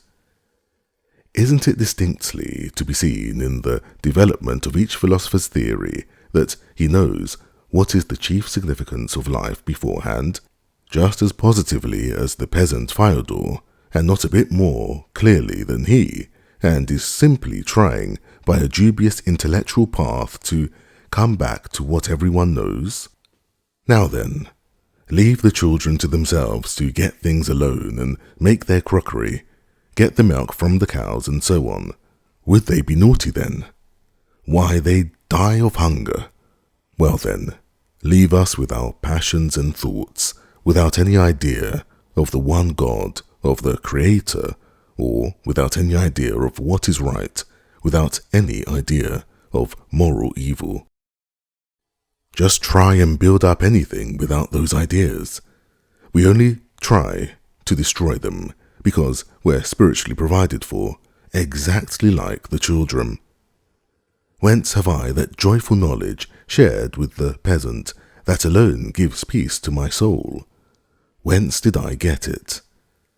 Brought up with an idea of God, a Christian my whole life, filled with the spiritual blessings Christianity has given me, full of them, and living on those blessings like the children I did not understand them, and destroy, that is, try to destroy what I live by. And as soon as an important moment in life comes, like the children when they are cold and hungry, I turn to him, and even less than the children when their mother scolds them for their childish mischief, do I feel that my childish efforts at wanton madness are reckoned against me. Yes, what I know not by reason, but it has been given to me, revealed to me, and I know it with my heart, by faith in the chief thing taught by the Church. The Church, Levin repeated to himself. He turned over on the other side and, leaning on his elbow, fell to gazing into the distance at a herd of cattle crossing over to the river. But can I believe in all the Church teaches, he thought, trying himself and thinking of everything that could destroy his present peace of mind. Intentionally, he recalled all those doctrines of the Church which had always seemed most strange and had always been a stumbling block to him. The creation? But how did I explain existence? By existence? By nothing? The devil and sin. But how do I explain evil? The atonement. But I know nothing, and I can know nothing but what has been told to me and all men. And it seemed to him that there was not a single article of faith of the church which could destroy the chief thing, faith in God, in goodness, as the one goal of man's destiny. Under every article of faith of the church could be put the faith in the service of truth instead of one's desires, and each doctrine did not simply leave that faith unshaken. Each doctrine seemed essential to complete that great miracle continually manifest upon earth, that made it possible for each man and millions of different sorts of men, wise men and imbeciles, old men and children, all men, peasants, vov, kitty, beggars and kings, to understand perfectly the same one thing, and to build up thereby that life of the soul which alone is worth living, and which alone is precious to us. Lying on his back, he gazed up now into the high, cloudless sky. Do I not know that that is infinite space, and that it is not a round arch? But however I screw up my eyes and strain my sight, I cannot see it, not round and not bounded, and in spite of my knowing about infinite space, I am incontestably right when I see a solid blue dome, and more right than when I strain my eyes to see beyond it. Levin ceased thinking, and only, as it were, listened to mysterious voices that seemed talking joyfully and earnestly within him. Can this be faith? He thought, afraid to believe in his happiness. My God, I thank thee, he said, gulping down his sobs, and with both hands brushing away the tears that filled his eyes. Chapter 14. Levin looked before him and saw a herd of cattle. Then he caught sight of his trap with Raven in the shafts, and the coachman, who, driving up to the herd, said something to the herdsman. Then he heard the rattle of the wheels and the snort of the sleek horse close by him. But he was so buried in his thoughts that he did not even wonder why the coachman had come for him. He only thought of that when the coachman had driven quite up to him and shouted to him, "The mistress sent me. Your brother has come, and some gentleman with him." Levin got into the trap and took the reins. As though just roused out of sleep, for a long while Levin could not collect his faculties. He stared at the sleek horse flecked with lather between his haunches and on his neck, where the harness rubbed, stared at Ivan, the coachman, sitting beside him, and remembered that he was expecting his brother, thought that his wife was most likely uneasy at the long absence, and tried to guess who was the visitor who had come with his brother. And his brother and his wife and the unknown guest seemed to him now quite different from before. He fancied that now his relations with all men would be different. With my brother there would be none of that aloofness there always used to be between us. There will be no disputes. With Kitty there shall never be quarrels. With the visitor, whoever he may be, I will be friendly and nice. With the servants, with Ivan, it will all be different. Pulling the stiff rein and holding in the good horse that snorted with impatience and seemed begging to be let go, Levin looked round at Ivan, sitting beside him, not knowing what to do with his unoccupied hand, continually pressing down his shirt as it puffed out, and he tried to find something to start a conversation about with him. He would have said that Ivan had pulled the saddle girth up too tight, but that was like blame, and he longed for friendly, warm talk. Nothing else occurred to him. "Your Honour must keep to the right and mind that stump," said the coachman, pulling the rein Levin held. "Please don't touch and don't teach me," said Levin, angered by this interference. Now, as always, interference made him angry, and he felt sorrowfully at once how mistaken had been his supposition that his spiritual condition could immediately change him in contact with reality. He was not a quarter of a mile from home when he saw Grisha and Tanya running to meet him. "Uncle Kostya, Mama's coming, and Grandfather, and Sergei Ivanovich, and someone else," they said, clambering up into the trap. "Who is he?" "An awfully terrible person, and he does like this with his arms," said Tanya, getting up in the trap and mimicking Katavasov. "Young or old?" asked Levin, laughing, reminded of someone. He did not know whom by Tanya's performance. "Oh, I hope it's not a tiresome person," thought Levin. As soon as he turned at a bend in the road and saw the party coming, Levin recognized Katavasov in a straw hat, walking along swinging his arms just as Tanya had shown him. Katavasov was very fond of discussing metaphysics, having derived his notions from natural science writers who had never studied metaphysics, and in Moscow Levin had had many arguments with him of late. And one of these arguments, in which Katavasov had obviously considered that he came off victorious, was the first thing Levin thought of as he recognized him. "No, whatever I do, I won't argue and give utterance to my ideas lightly," he thought.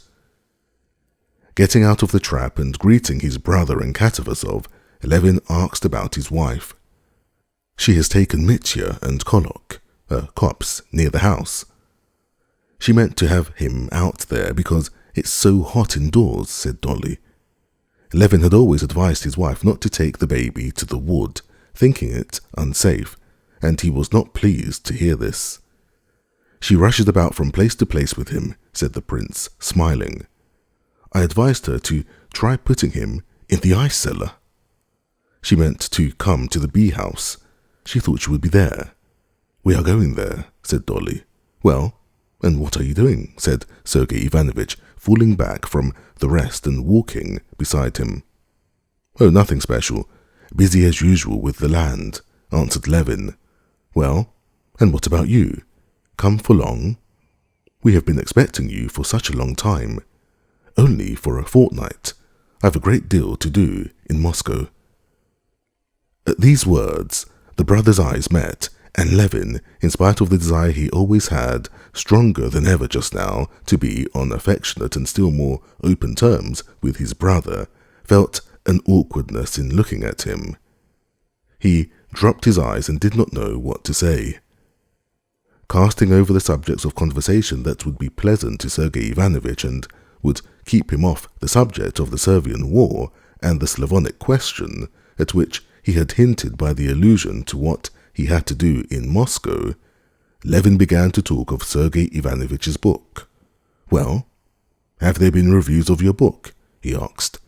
Sergei Ivanovich smiled at the intentional character of the question. "No one is interested in that now, and I less than anyone," he said. "Just look, Darya Alexandrovna, we shall have a shower," he added, pointing with a sunshade at the white rain clouds that showed above the aspen treetops. And these words were enough to re-establish again between the brothers that tone, hardly hostile but chilly, which Levin had been so longing to avoid. Levin went up to Katavasov. "It was jolly of you to make up your mind to come," he said to him. "I've been meaning to a long while. Now we shall have some discussion, we'll see to that. Have you been reading Spencer?" "No, I've not finished reading him," said Levin, "but I don't need him now." "How's that?" "That's interesting." "Why so?" "I mean that I'm fully convinced that the solution of the problem that interests me I shall never find in him and his like." Now, but Katavasov's serene and good-humoured expression suddenly struck him, and he felt such tenderness for his own happy mood, which he was unmistakably disturbing by this conversation, that he remembered his resolution and stopped short. "But we'll talk later on," he added. "If we're going to the bee house, it's this way, along this little path," he said, addressing them all.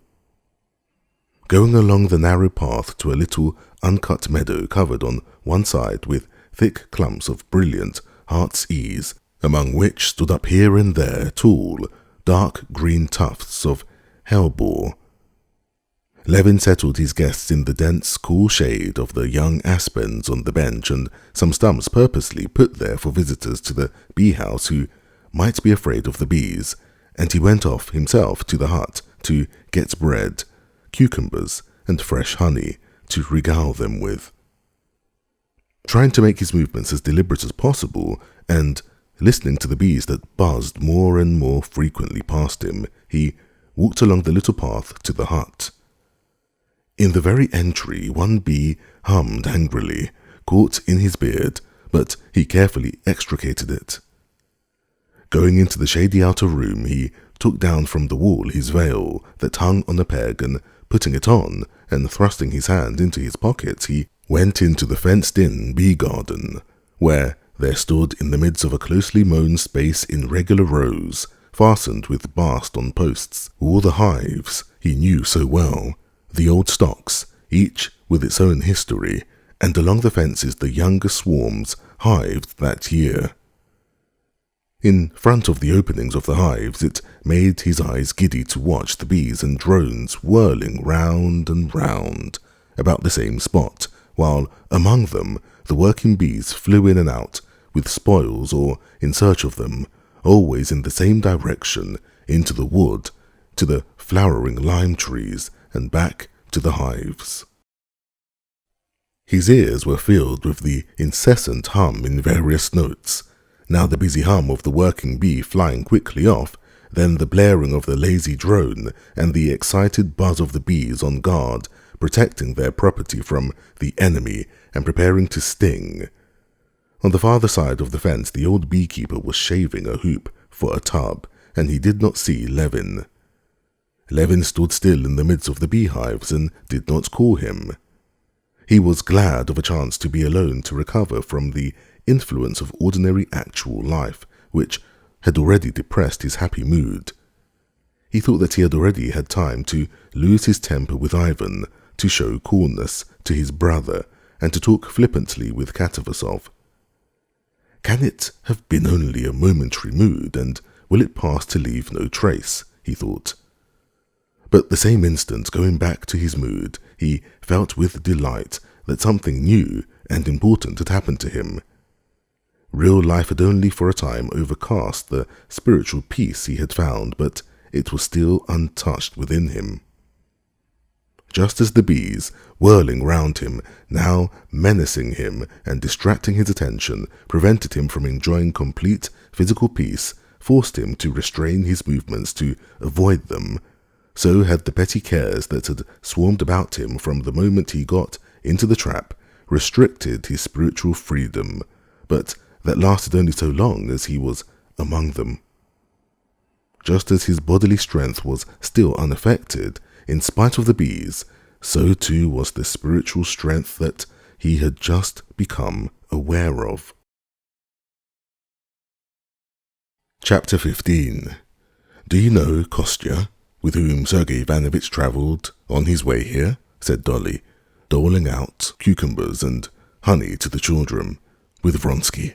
He's going to Serbia. And not alone. He's taking a squadron out with him at his own expense, said Katavasov. That's the right thing for him, said Levin. Are volunteers still going out then? He added, glancing at Sergei Ivanovich. Sergei Ivanovich did not answer. He was carefully, with a blunt knife, getting a live bee covered with sticky honey out of a cupful of white honeycomb. I should think so. You should have seen what was going on at the station yesterday, said Katavasov, biting with a juicy sound into a cucumber. Well, what is one to make of it? For mercy's sake, do explain to me, Sergei Ivanovich. Where are all those volunteers going? Whom are they fighting with? Asked the old prince, unmistakably taking up a conversation that had sprung up in Levin's absence. With the Turks, Sergei Ivanovich answered, smiling serenely as he extricated the bee, dark with honey and helplessly kicking, and put it with the knife on a stout aspen leaf. But who has declared war on the Turks? Ivan Ivanovich, Ragozov, and Countess Lydia Ivanovna, assisted by Madame Stahl? No one has declared war, but people sympathize with their neighbors' sufferings and are eager to help them, said Sergei Ivanovich. But the prince is not speaking of help, said Levin, coming to the assistance of his father-in-law, but of war. The prince says that the private persons cannot take part in war without the permission of the government. Kostya, mind, that's a bee. Really, they'll sting us, said Dolly, waving away a wasp. But that's not a bee, it's a wasp, said Levin. Well, what's your own theory? Katavasov said to Levin with a smile, distinctly challenging him to a discussion. Why have not private persons the right to do so? Oh, my theory is this. War is on one side such a beastly, cruel and awful thing that no man, not to speak of a Christian, can individually take upon himself the responsibility of beginning wars. That can only be done by a government which is called upon to do this and is driven inevitably into war. On the other hand, both political science and common sense teach us that in matters of state, and especially in the matter of war, private citizens must forego their personal individual will. Sergei Ivanovich and Katavasov had their replies ready, and both began speaking at the same time. But the point is, my dear fellow, that there may be cases when the government does not carry out the will of the citizens and then the public asserts its will, said Katavasov. But evidently Sergei Ivanovich did not approve of this answer. His brows contracted at Katavasov's words, and he said something else. You don't put the matter in its true light. There is no question here of a declaration of war, but simply the expression of a human Christian feeling. Our brothers, one with us in religion and in race, are being massacred. Even supposing they were not our brothers nor fellow Christians, but simply children, women, old people. Feeling is aroused and Russians go eagerly to help in stopping these atrocities. Fancy if you were going along in the street and saw drunken men beating a woman or a child. I imagine you would not stop to inquire whether war had been declared on the men, but would throw yourself on them and protect the victim. But I should not kill them, said Levin. Yes, you would kill them. I don't know. If I saw that, I might give way to my impulse of the moment, but I can't say beforehand. And such a momentary impulse there is not, and there cannot be, in the case of the oppression of the Slavonic peoples. Possibly for you there is not, but for others there is, said Sergei Ivanovich, frowning with displeasure. There are traditions still extant among the people of Slavs, of the true faith suffering under the yoke of the unclean sons of Hagar. The people have heard of the sufferings of their brethren and have spoken. Perhaps so, said Levin, evasively, but I don't see it. I'm one of the people myself, and I don't feel it. Here am I too, said the old prince. I have been staying abroad and reading the papers, and I must own, up to the time of the Bulgarian atrocities, I couldn't make out why it was all the Russians were all of a sudden so fond of their Slavonic brethren, while I didn't feel the slightest affection for them. I was very much upset, thought I was a monster, or that it was the influence of Carlsbad on me. But since I have been here, my mind's been set at rest. I see that there are people besides me who are only interested in Russia and not in their Slavonic brethren. Here's Constantine too. Personal opinions mean nothing in such a case, said Sergei Ivanovich. It's not a matter of personal opinions when all Russia, the whole people, has expressed its will. But excuse me, I don't see that. The people don't know anything about it, if you come to that, said the old prince. Oh, Papa, how can you say that? And last Sunday in church, said Dolly, listening to the conversation. Please give me a cloth, she said to the old man, who was looking at the children with a smile. Why, it's not possible that all. But what was it in church on Sunday?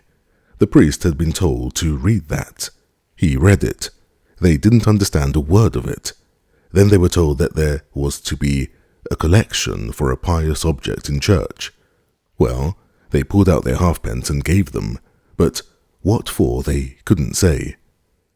The people cannot help knowing the sense of their own destinies is always in the people, and at such moments as the present, that sense finds utterance, said Sergei Ivanovich with conviction, glancing at the old beekeeper. The handsome old man with black grizzled beard and thick silvery hair stood motionless, holding a cup of honey, looking down from the height of his tall figure with friendly serenity at the gentlefolk, obviously understanding nothing of their conversation and not caring to understand it. "That's so, no doubt," he said, with a significant shake of his head at Sergei Ivanovich's words. "Here, then, ask him. He knows nothing about it and thinks nothing," said Levin. "Have you heard about the war, Mihailich?" he said, turning to him. "What they read in the church? What do you think about it? Ought we to fight for the Christians?" "What should we think? Alexander Nikolaevich, our emperor, has thought for us. He thinks for us, indeed, in all things. It's clearer for him to see. Shall I bring a bit more bread? Give the little lad some more?" he said, addressing Darya Alexandrovna and pointing to Grisha, who had finished his crust. "I don't need to ask," said Sergei Ivanovich. "We have seen and are seeing hundreds and hundreds of people who give up everything to serve a just cause, come from every part of Russia, and directly and clearly express their thought and aim. They bring their halfpence or go themselves and say directly what for. What does it mean?" "It means, to my thinking," said Levin, who was beginning to get warm, "that among 80 million people there can always be found, not hundreds as now, but tens of thousands of people who have not lost caste, near well-to-dos, who are always ready to go anywhere, to Pugachev's bands, to Khiva, to Servia. I tell you that it's not a case of hundreds of ne'er-do-wells, but the best representatives of the people," said Sergei Ivanovich, with as much irritation as if he were defending the last penny of his fortune. "And what of the subscriptions? In this case, it is a whole people directly expressing their will." "That word people is so vague," said Levin. "Parish clerks, teachers, and 1 in 1,000 of peasants, maybe, know what it's all about. The rest of the 80 million, like Mihailich, far from expressing their will, haven't the faintest idea what there is for them to express their will about. What right have we to say that this is the people's will?" Chapter 16. Sergei Ivanovich, being practiced in argument, did not reply, but at once turned the conversation to another aspect of the subject. "Oh, if you want to learn the spirit of the people by arithmetical computation, of course it's very difficult to arrive at it. And voting has not been introduced among us and cannot be introduced, for it does not express the will of the people, but there are other ways of reaching that. It is felt in the air, it is felt by the heart. I won't speak of those deep currents which are astir in the still ocean of the people, and which are evident to every unprejudiced man. Let us look at society in the narrow sense. All the most diverse sections of the educated public, hostile before, are merged in one. Every division is at an end. All the public organs say the same thing over and over again. All feel the mighty torrent that has overtaken them and is carrying them in one direction." "Yes, all the newspapers do the same thing," said the prince. "That's true. But so it is, the same thing, that all the frogs croak before a storm. One can hear nothing for them. Frogs or no frogs, I'm not the editor of the paper, and I don't want to defend them. But I am speaking of the unanimity of the intellectual world," said Sergei Ivanovich, addressing his brother. Levin would have answered, but the old prince interrupted him. "Well, about that unanimity, that's another thing, one may say," said the prince. "There's my son-in-law, Stepan Arkadyevitch, you know him? He's got a place now, on the committee of a commission of something or other, I don't remember. Only there's nothing to do in it. Why, Dolly, it's no secret. And a salary of 8,000. You try asking him whether his post is of use. He'll prove to you that it's most necessary. And he's a truthful man too. But there's no refusing to believe in the utility of 8,000 rubles. Yes, he asked me to give a message to Darya Alexandrovna about the post, said Sergei Ivanovich reluctantly, feeling the prince's remark to be ill-timed. So it is with the unanimity of the press. That's been explained to me. As soon as there's war, their incomes are doubled. How can they help believing in the destinies of the people and the Slavonic races and all that? I don't care for many of the papers, but that's unjust, said Sergei Ivanovich. I would only make one condition, pursued the old prince. Alphonse Karr said a capital thing before the war with Prussia. You consider war to be inevitable? Very good. Let everyone who advocates war be enrolled in a special regiment of advance guards and the front of every storm, of every attack, to lead them all. A nice lot the editors would make, said Katavasov, with a loud roar as he pictured the editors he knew in this pickled legion. But they'd run, said Dolly. They'd only be in the way. Oh, if they ran away, then we'd have grape shot or Cossacks with whips behind them, said the prince. But that's a joke, and a poor one too, if you'll excuse my saying so, prince, said Sergei Ivanovich. I don't see that it was a joke. That Levin was beginning, but Sergei Ivanovich interrupted him. Every member of society is called upon to do his own special work, said he. And men of thought are doing their work when they express public opinion. And the single-hearted and full expression of public opinion is the service of the press and a phenomenon to rejoice us at the same time.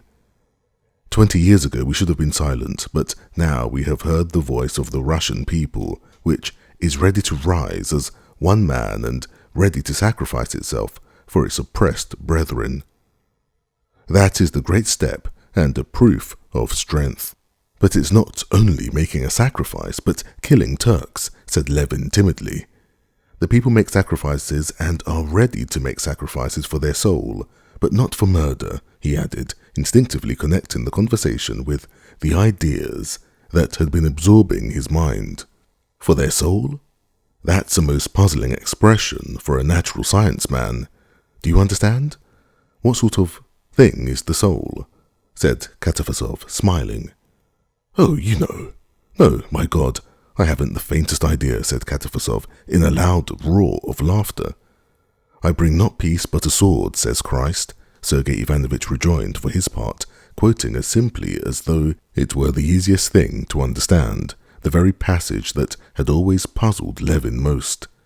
That's so, no doubt, the old man repeated. He was standing near them and responded to a chance glance turned in his direction. Ah, my dear fellow, you're defeated, utterly defeated, cried Katavasov good-humouredly. Levin reddened with vexation, not at being defeated, but at having failed to control himself and being drawn into argument. No, I can't argue with them, he thought. They wear impenetrable armour, while I'm naked. He saw that it was impossible to convince his brother and Katavasov, and he saw even less possibility of himself agreeing with them.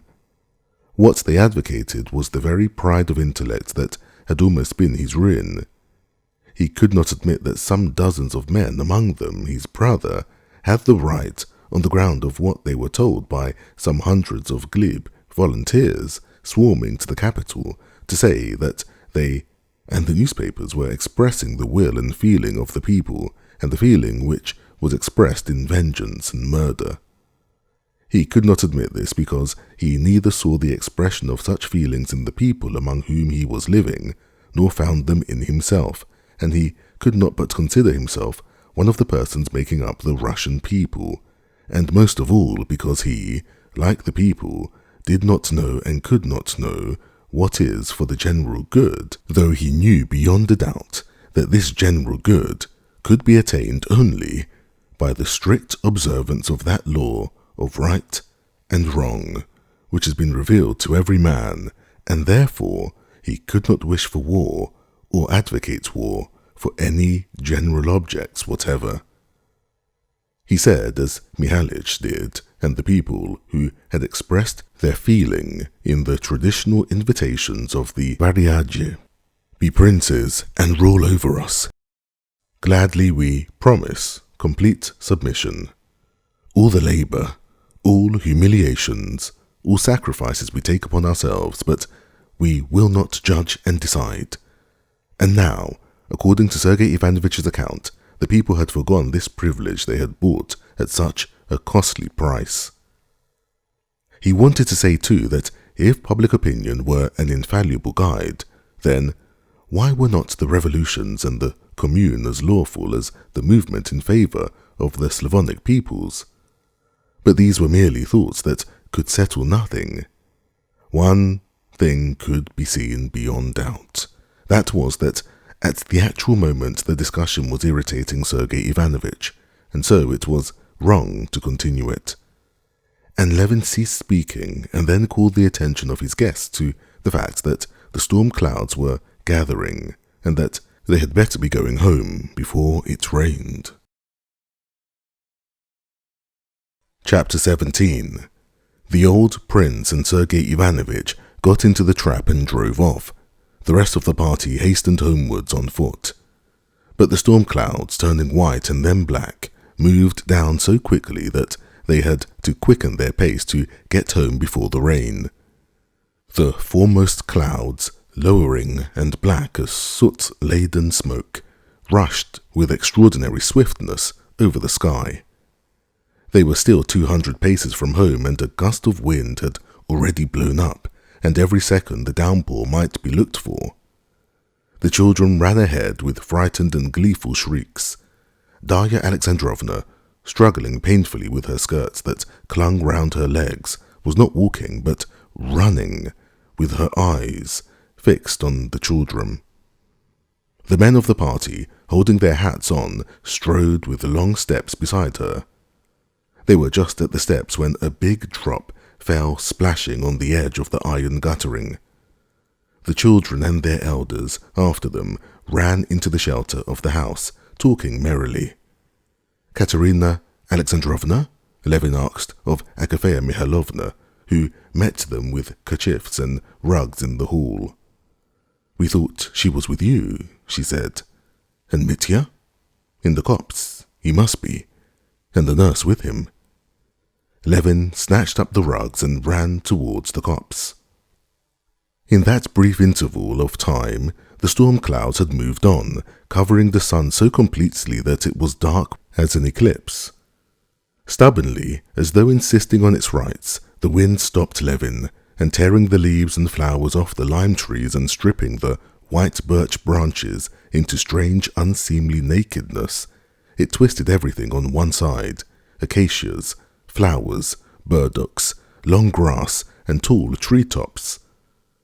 The peasant girls working in the garden ran shrieking into shelter in the servants' quarters. The streaming rain had already flung its white veil over all the distant forest and half the fields close by, and was rapidly swooping down upon the copse. The wet of the rain, spurting up in tiny drops, could be smelt in the air. Holding his head bent down before him and struggling with the wind that strove to tear the wraps away from him, Levin was moving up to the copse and had just caught sight of something white behind the oak tree, when there was a sudden flash. The whole earth seemed on fire, and the vault of heaven seemed crashing overhead.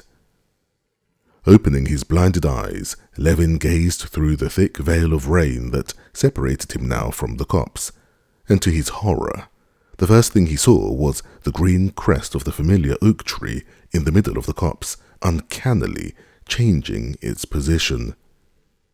Can it have been struck? Levin hardly had time to think when, moving more and more rapidly, the oak tree vanished behind the other trees, and he heard the crash of the great tree falling upon the others. The flash of lightning, the crash of thunder, and the instantaneous chill that ran through him were all merged for Levin in one sense of terror. My God, not on them," he said. And though he thought at once how senseless was his prayer, that they should not have been killed by the oak which had fallen now, he repeated it, knowing that he could do nothing better than utter this senseless prayer. Running up to the place where they usually went, he did not find them there. They were at the other end of the copse, under the old lime tree. They were calling him. Two figures in dark dresses, they had been light summer dresses when they started out, were standing bending over something. It was Kitty with the nurse. The rain was already ceasing, and it was beginning to get light when Levin reached them. The nurse was not wet on the lower part of her dress, but Kitty was drenched through, and her soaked clothes clung to her. Though the rain was over, they still stood, in the same position in which they had been standing when the storm broke. Both stood bending over a perambulator with a green umbrella. "Alive? Unhurt? Thank God," he said, splashing with his soaked boots through the standing water and running up to them. Kitty's rosy, wet face was turned towards him, and she smiled timidly under her shapeless sopped hat. "Aren't you ashamed of yourself? I can't think how you can be so reckless," he said angrily to his wife. "It wasn't my fault, really. We were just meaning to go when he made such a to-do that we had to change him. We were just—" Kitty began defending herself. Mitya was unharmed, dry, and still fast asleep. "Well, thank God. I don't know what I'm saying." They gathered up the baby's wet belongings. The nurse picked up the baby and carried it. Levin walked beside his wife, and, penitent for having been angry, he squeezed her hand when the nurse was not looking. Chapter 18. During the whole of that day, in the extremely different conversations in which he took part, only as it were with the top layer of his mind, in spite of the disappointment of not finding the change he expected in himself, Levin had been all the while joyfully conscious of the fullness of his heart. After the rain it was too wet to go for a walk. Besides, the storm clouds still hung about the horizon and gathered here and there, black and thundery, on the rim of the sky. The whole party spent the rest of the day in the house. No more discussions sprang up. On the contrary, after dinner, everyone was in the most amiable frame of mind. At first, Katavasov amused the ladies by his original jokes, which always pleased people on their very first acquaintance with him. Then Sergei Ivanovich induced him to tell them about the very interesting observations he had made on the habits and characteristics of common houseflies and their life. Sergei Ivanovich, too, was in good spirits, and at tea his brother drew him on to explain his views of the future of the Eastern question, and he spoke so simply and so well that everyone listened eagerly. Kitty was the only one who did not hear it all. She was summoned to give Mitya his bath. A few minutes after Kitty had left the room, she sent for Levin to come to the nursery. Leaving his tea and regretfully interrupting the interesting conversation, and at the same time uneasily wondering why he had been sent for, as this only happened on important occasions, Levin went to the nursery. Although he had been much interested by Sergei Ivanovich's views of the new epoch in history that would be created by the emancipation of 40 million of men of Slavonic race acting with Russia, a conception quite new to him, and although he was disturbed by uneasy wonder at being sent for by Kitty, as soon as he came out of the drawing-room and was alone, his mind reverted at once to the thoughts of the morning, and all the theories of the significance of the Slav element in the history of the world seemed to him so trivial compared with what was passing in his own soul, that he instantly forgot it all and dropped back into the same frame of mind that he had been in that morning. He did not, as he had done at other times, recall the whole train of thought. That he did not need. He fell back at once into the feeling which had guided him, which was connected with those thoughts, and he found that feeling in his soul even stronger and more definite than before. He did not, as he had had to do with previous attempts to find comforting arguments, need to revive a whole chain of thoughts to find the feeling. Now, on the contrary, the feeling of joy and peace was keener than ever, and thought could not keep pace with feeling. He walked across the terrace and looked at 2 stars that had come out in the darkening sky, and suddenly he remembered, yes, looking at the sky I thought that the dome that I see is not a deception, and then I thought something. I shirked facing something, he mused. But whatever it was, there can be no disproving it. I have but to think, and all will come clear. Just as he was going into the nursery, he remembered what it was he had shirked facing. It was that if the chief proof of the divinity was his revelation of what is right, how is it this revelation is confined to the Christian church alone? What relation to this revelation have the beliefs of the Buddhists, Mohammedans, who preached and did good too? It seemed to him that he had an answer to this question, but he had not time to formulate it to himself before he went into the nursery. Kitty was standing with her sleeves tucked up over the baby in the bath. Hearing her husband's footstep, she turned towards him, summoning him to her with her smile. With one hand she was supporting the fat baby that lay floating and sprawling on its back, while with the other she squeezed the sponge over him. "Come, look," she said, when her husband came up to her. "Agafea Mihailovna's right. He knows us."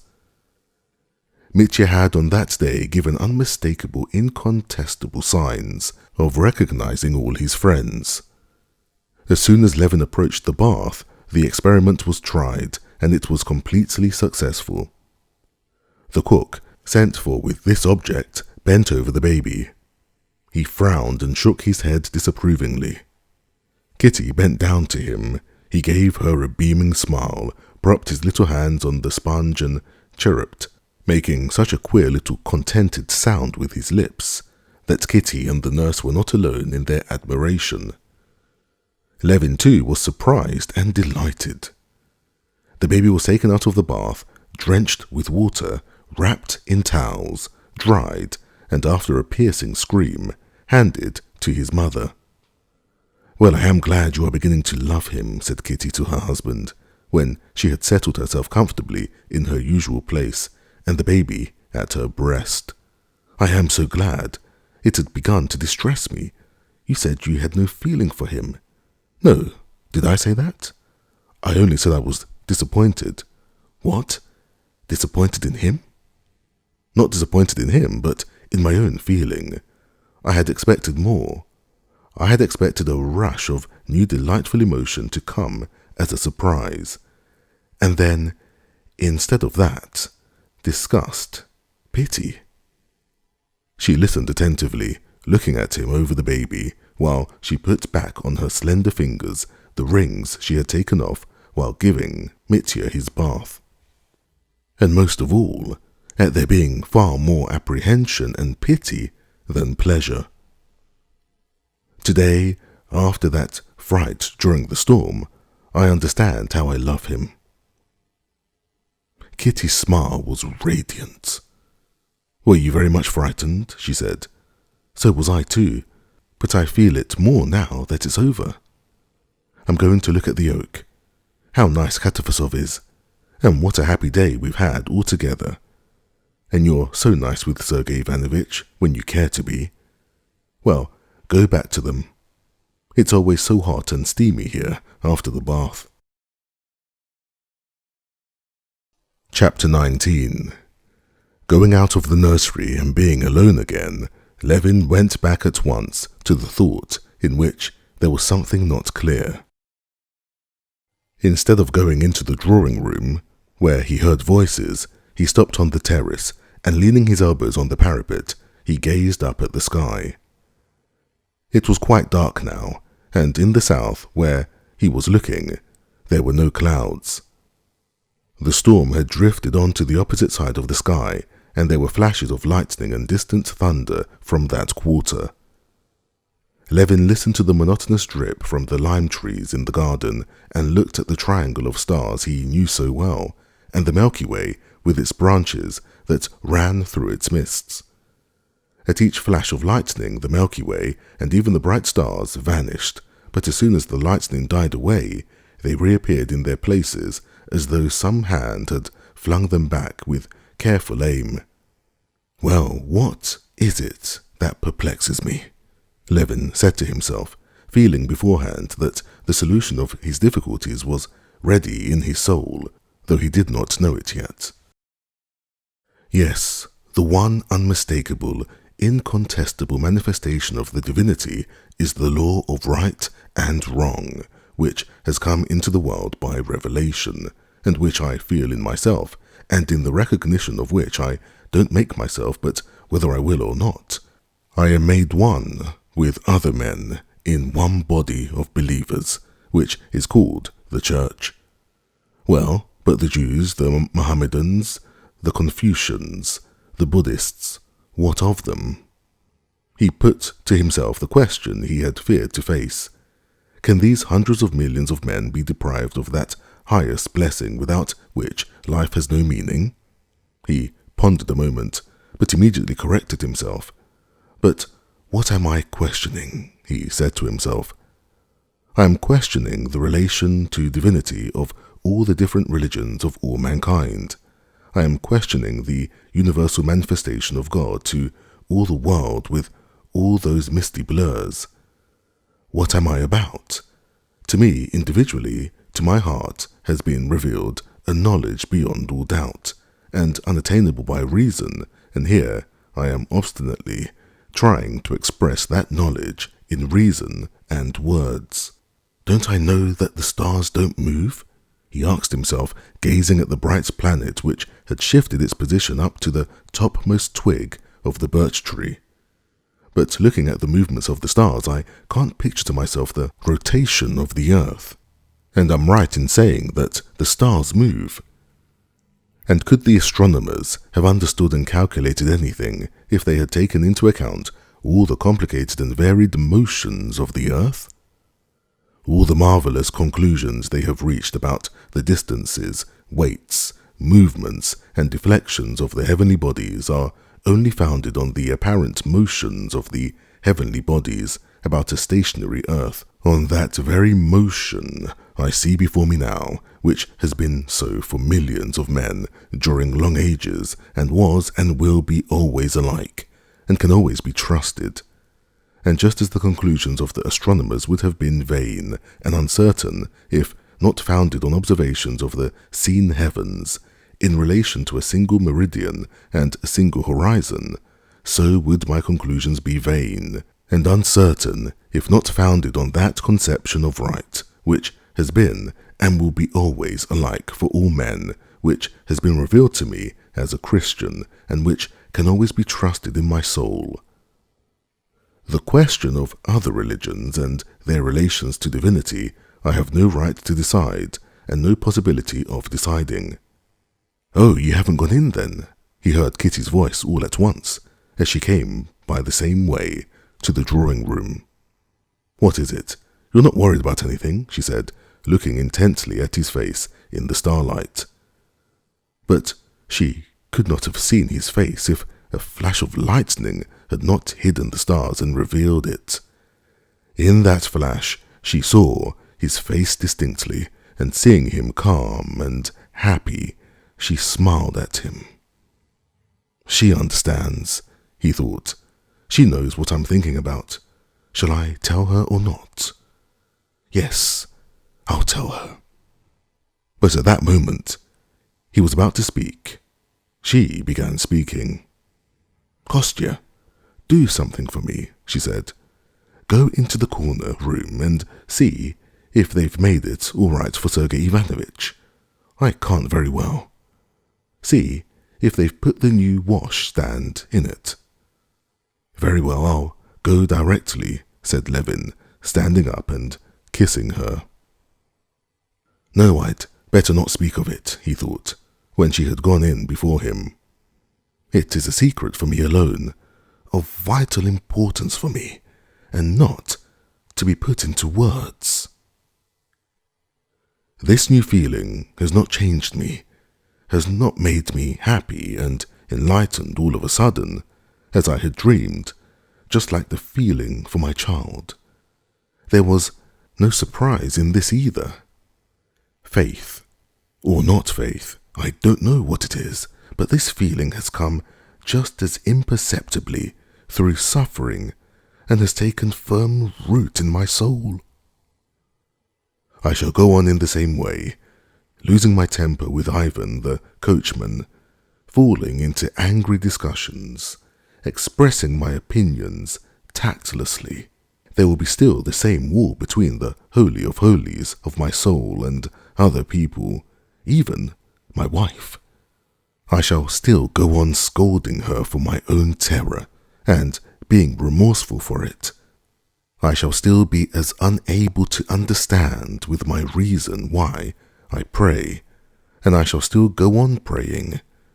But my life now, my whole life apart from anything that can happen to me, every minute of it, is no more meaningless, as it was before, but it has the positive meaning of goodness, which I have the power to put into it.